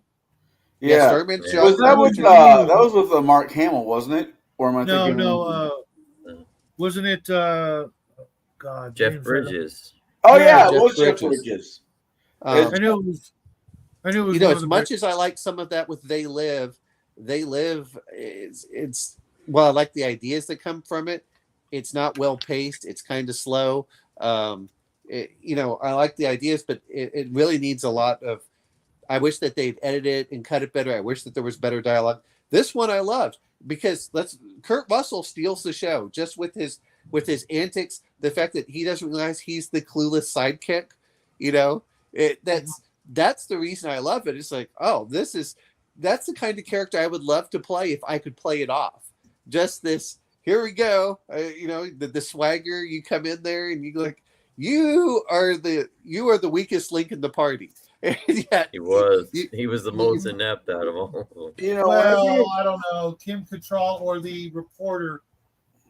She was not part of the party. She was the NPC that they were there to rescue. Yeah. You know, well, okay. When you're talking about John Carter, I mean, when I think of John Carter, I think of the very first Halloween movie. John Carpenter, yeah. Carpenter, I'm sorry, John Carpenter. I'm thinking of the very first Hollywood movie. I'm thinking Escape from New York, Thing, yeah, Christine, They Live. The only reason why I like They Live is I was a huge Roddy Piper fan as a kid, you know? And the message is timeless. Yeah. Well, that's my points. I like They Live, but I'm not going to say it's a great movie. This one is the kind of movie I would sit down with my son and say, "Hey, son, let's sit down," and he'll laugh his head off because it's so ridiculous. And it's a feel good movie. I watch it. It's the same reason that Bo picks it. You know, got to watch it. This is one of those that you just sit back and you have fun. You get some popcorn. You don't think through it.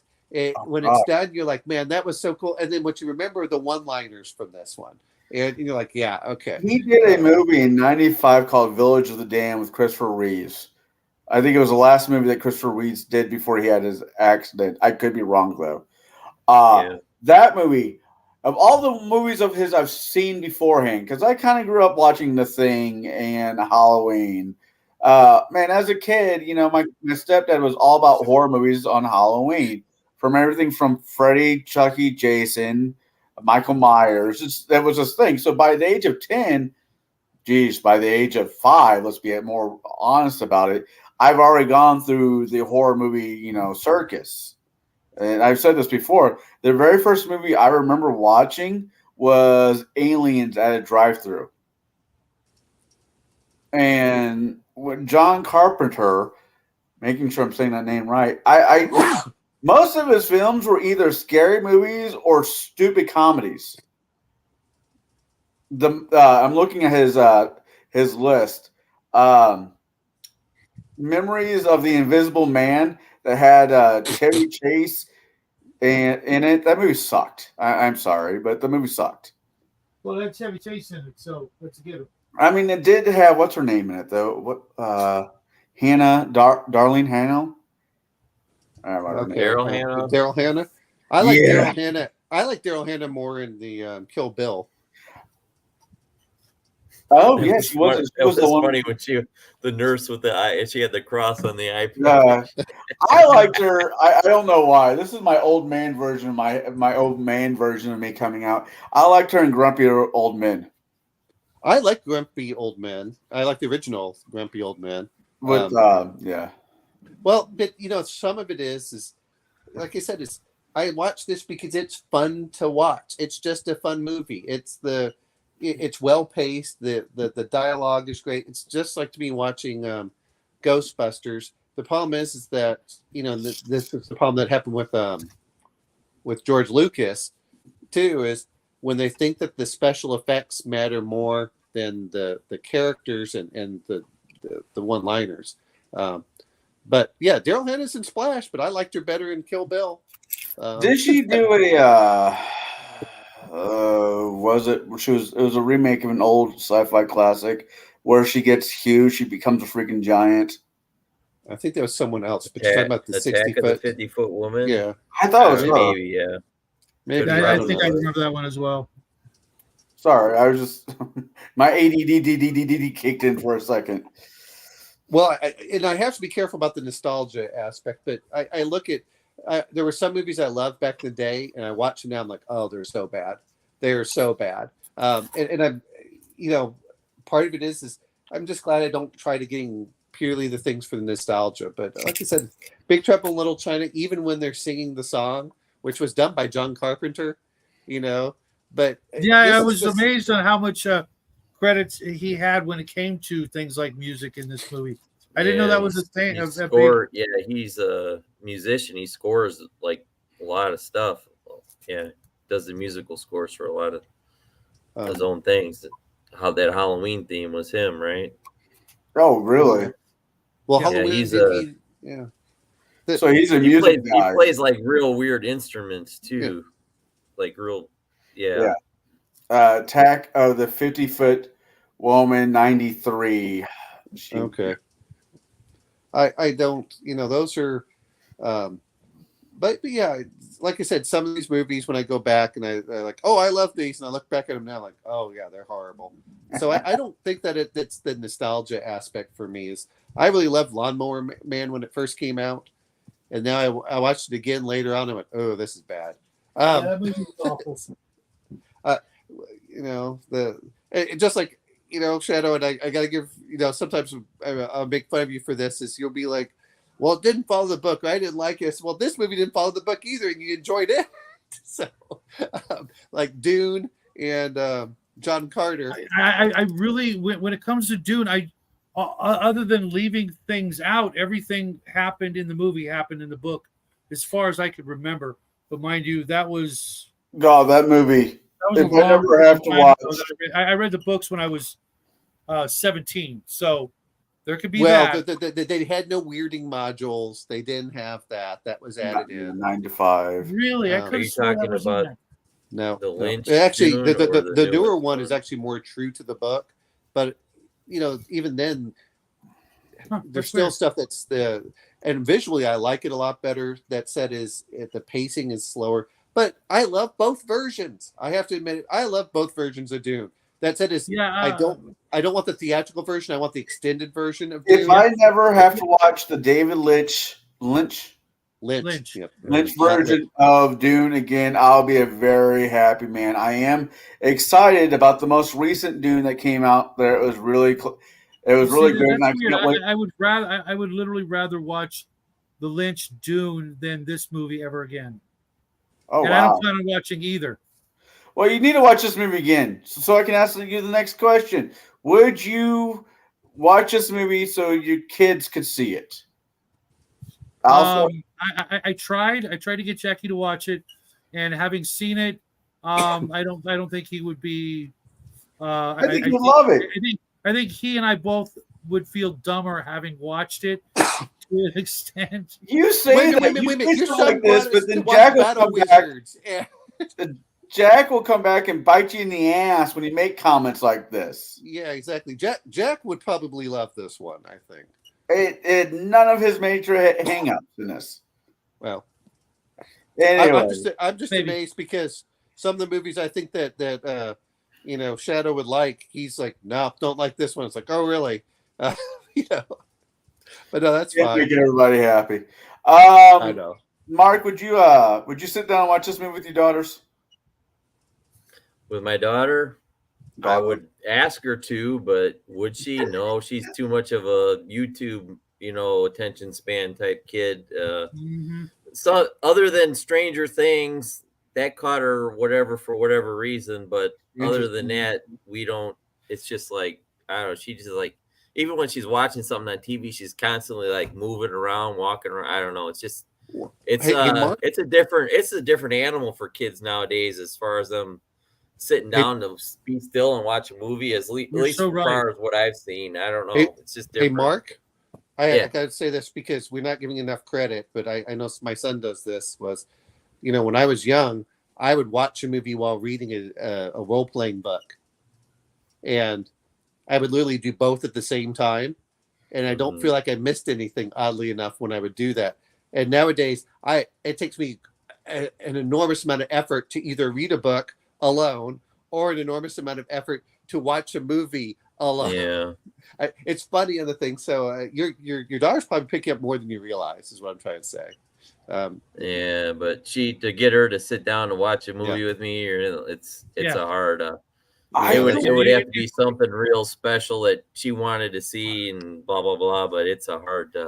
I grew up going to. I'm right there with you, Mark. It's just like they'd it's rather do a million other things. My daughter is 13 years old, and I browbeat her. I browbeat my daughter at least once a month to go see a movie with me, her dear old dad, at the movie theater. Look at the bright sides, guys. At least they're not getting inundated with the dumbest of the commercials. If they get barraged with commercials, they're actually targeted toward their viewing habits as opposed to seeing commercials for stuff they're like, why is it, I still feel cheated. To do with them or their demographic. I need more food commercials on YouTube, and they don't give them to me. I keep getting other stuff. I get food.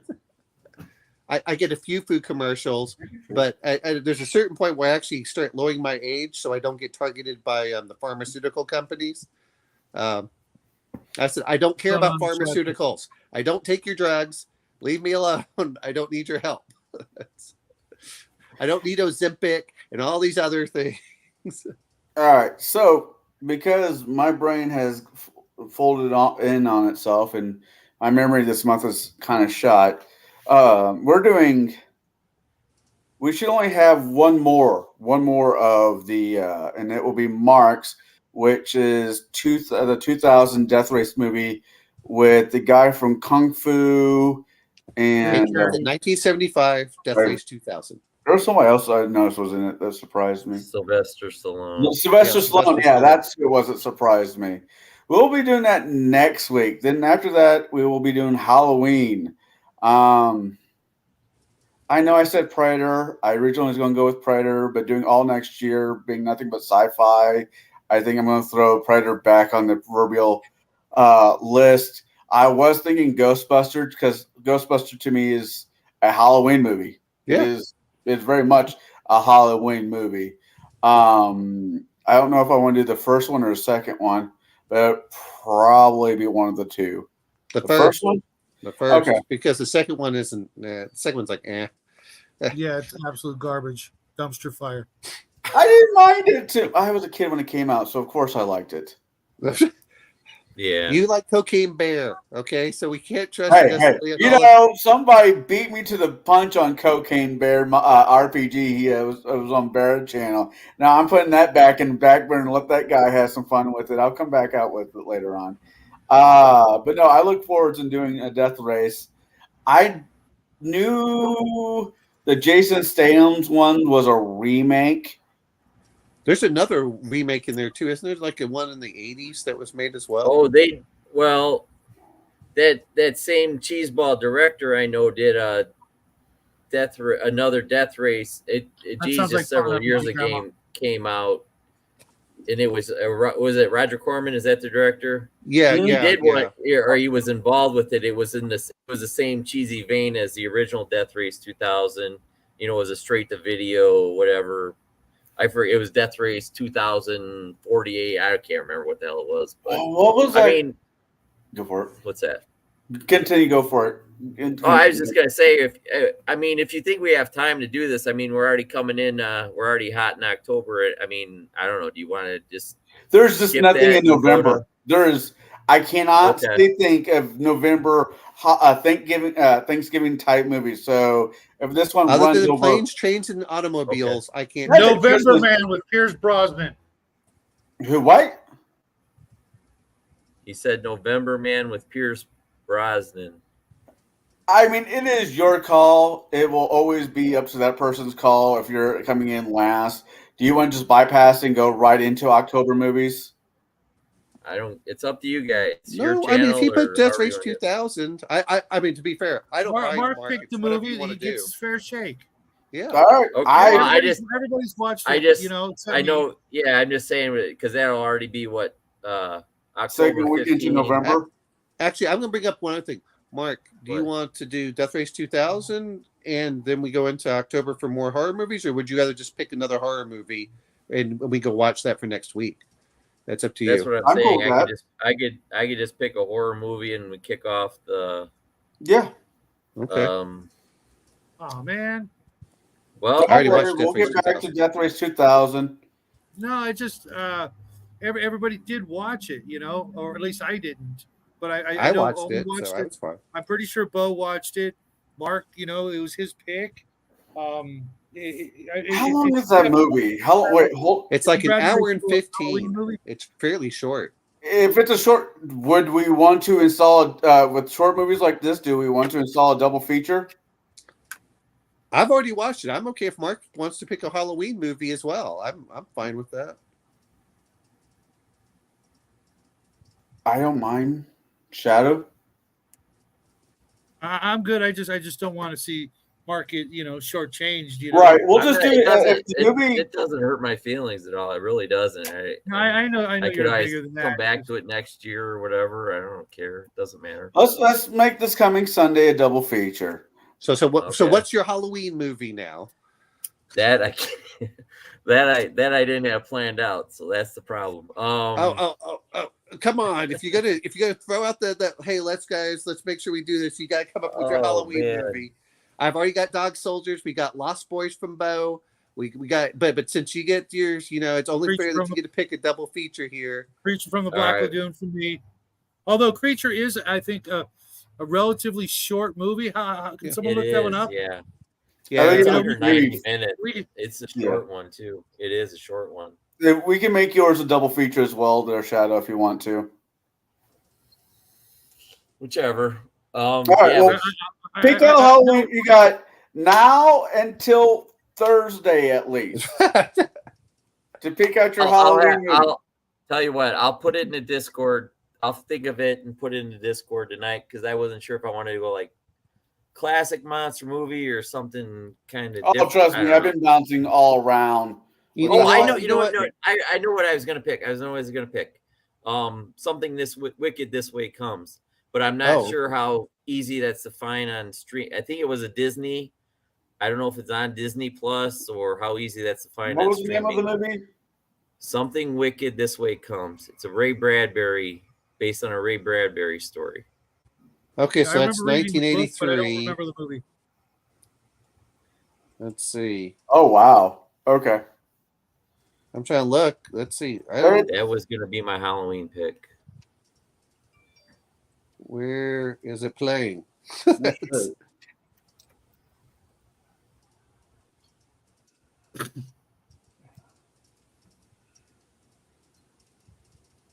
I've heard about this. I don't know. Yeah, it's an old Disney one. It's like early 80s. Yeah, it's 1983. It's on Disney Plus. Amazon. Let me go to Amazon Prime really quick.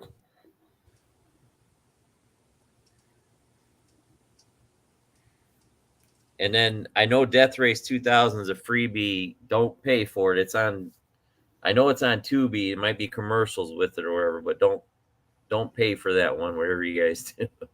No, I've already streaming watched it, free in a couple different places. I know. Yeah. So. No, I already watched that one. Which was surprised me by the number of people I recognized. Like Sylvester Stallone was in this, and then who was the lady that was playing the Texas lady? I can't remember her name. I'm not picking Megan. I don't.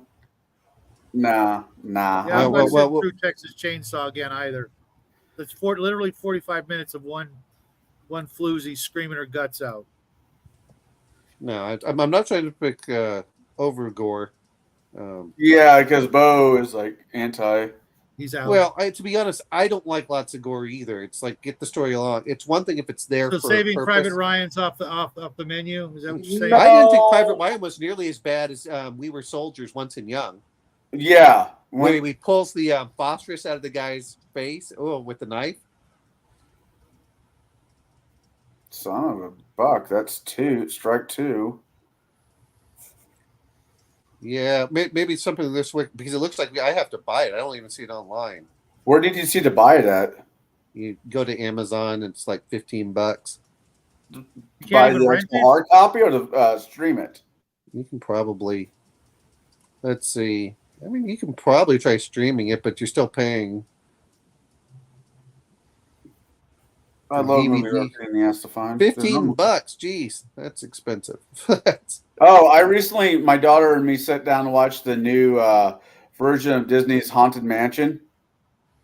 It was fun, but it had your son. One of your Shadow had your son's one of your son's favorite actors in it, Danny DeVito. Really good cast too.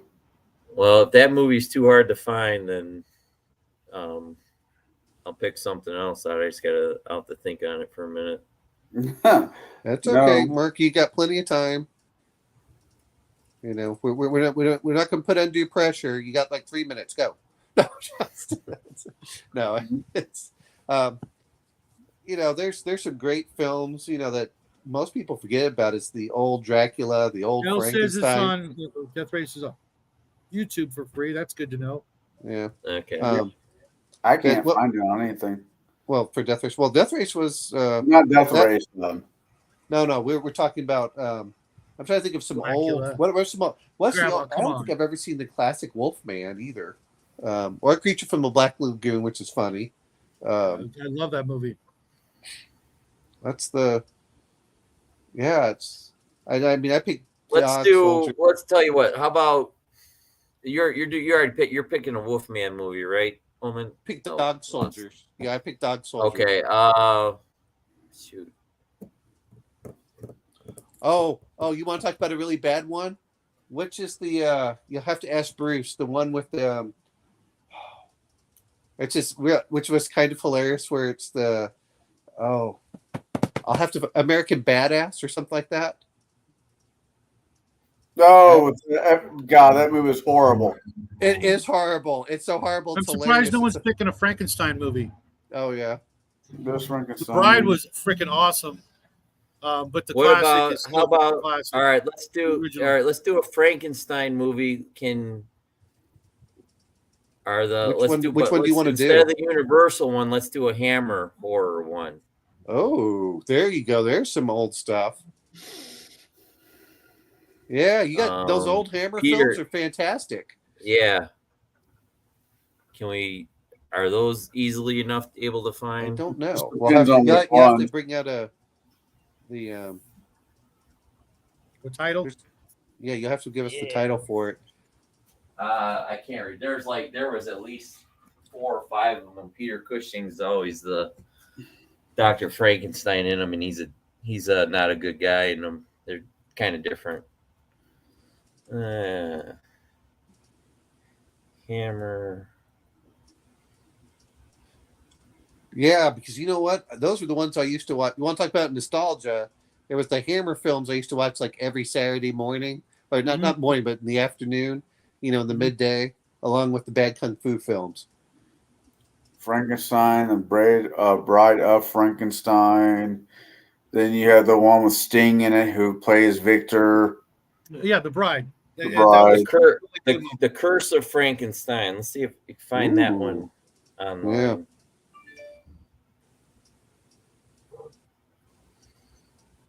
And that has Peter Cushing in it, so that's kind of cool. Okay. Yeah, he was 1957. Mm-hmm. The Curse of Frankenstein. Well, let's see. Well, it says that it's on Amazon Prime with a premium subscription. It's on HBO. It's on Amazon Prime. It's on YouTube. It's on Vudu. This one's easier to. You can rent this movie. Yep. So yeah, that's The Curse of Frankenstein. There's one I probably haven't watched in many years. Let's see how long. Let's try it. Christopher Lee do that. Yeah. And it doesn't look like it's that long. It's only 123 minutes. So. Okay. An hour and 22 minutes. Yeah, we could do it. So you get Death Race 2000 and the Curse of Frankenstein there, Mark. Okay. All right, let's do that. So a Hammer horror movie and then that one. Your first Halloween pick, something wicked. I remember seeing as a kid. Disney Plus is I don't know. Disney Plus doesn't even have it, and it's a Disney film. Yeah, it's you know what? I saw Pan's Labyrinth. I'm not disagreeing with you on that, RPG Grandma. God. Yeah, I thought House of Usher for anyone that plays Amber, the Castle Amber. That's this guy. That's it. I'm like one of 3 people on all of the internet that even has the slightest inkling of that game. What, the Castle Amber? The Amber role-playing game? Oh, no. I meant Castle Amber. That's what I was referring to. The module. Oh, okay. Yeah, that's one I actually never had. All right. So, with that being said, ladies and gentlemen, boys and girls of all ages, we're wrapping this show up. Thank you for hanging out with us while we're talking about Big Trouble in Little Chinatown for all its gems and flaws. I enjoyed the hell of this movie. I'm sure most of us did. Didn't, but it is what it is. You know, I'll just make him watch Howard the Duck again to make him feel better about himself inside. That or the movie he starred in, Fast Times at Ridgemont High. I haven't decided which one. Anyways, Omanal, Mark, Shadow, thank you for joining us. Check out Shadow as he's continuously talking about Ravenloft for probably the rest of this month, which is a good Halloween one. Thanks again, Mark. That list you said had the vampire book in it, which I wish I would have read first. Trying to get through that one as quick as possible. Okay. I love those books. They're so well written. They really, really are. Yeah. For TSR, they really pulled out all the stops and got quality writers, and for the most part, it looks like it looks like something you could easily adapt to just about any campaign. You don't have to go the full Domains of Dread thing, which is one of the only things I don't really dig about it. But I could easily see pulling any one of those modules and just dropping it in a regular campaign, just because it's Halloween, or you want to trip up the players and throw them into a horror situation, without them knowing it, right off the bat. So make sure you check out Shadow as he's talking about that. Omanal, I'm pretty sure you could find him on other people's channels because I don't have exclusive rights to his appearance only. I'm working on that. It hasn't happened as of yet. I think I'd have to get a fist fight with EO Geek. And Mark, me and him have been talking. I don't know when. I hope it's soon. Me and him will be reviewing the Dresden Files novels because he had a lot of fun with it. I had a lot of fun with it, and it's worth talking about. Of course, everybody else in the panel is welcome, but taking time and reading a book is not always as easy as it sounds, especially with how today is. Things are just going faster and faster, and finding time to sit down to do anything is becoming a pain in the ass. So for the people in chat who's been hanging out with us for the last 2 hours, I want to thank you for giving us some of your time. We will see you next Sunday with our first time, hopefully not our last time, double feature, Death Race meets The Curse of Frankenstein. Now, if you push them together, you have the early 1980s cartoon racing cartoon. Speed Racer? Not Speed Racer. The one with all the Hannibal Bear. Yes, the Hanna-Barbera cartoons. Yes, and you just shake it up. Yeah, you shake it like a newborn, and you set it aside and just watch it go. By the way, do not shake it like a newborn. Don't shake newborns. That's horrible. Don't listen to me. Anyways, with that being said, remember out there, roll your dice in the dark and fill out your character sheet with a Quran. Everybody have a good day. All right. Happy trails, everybody.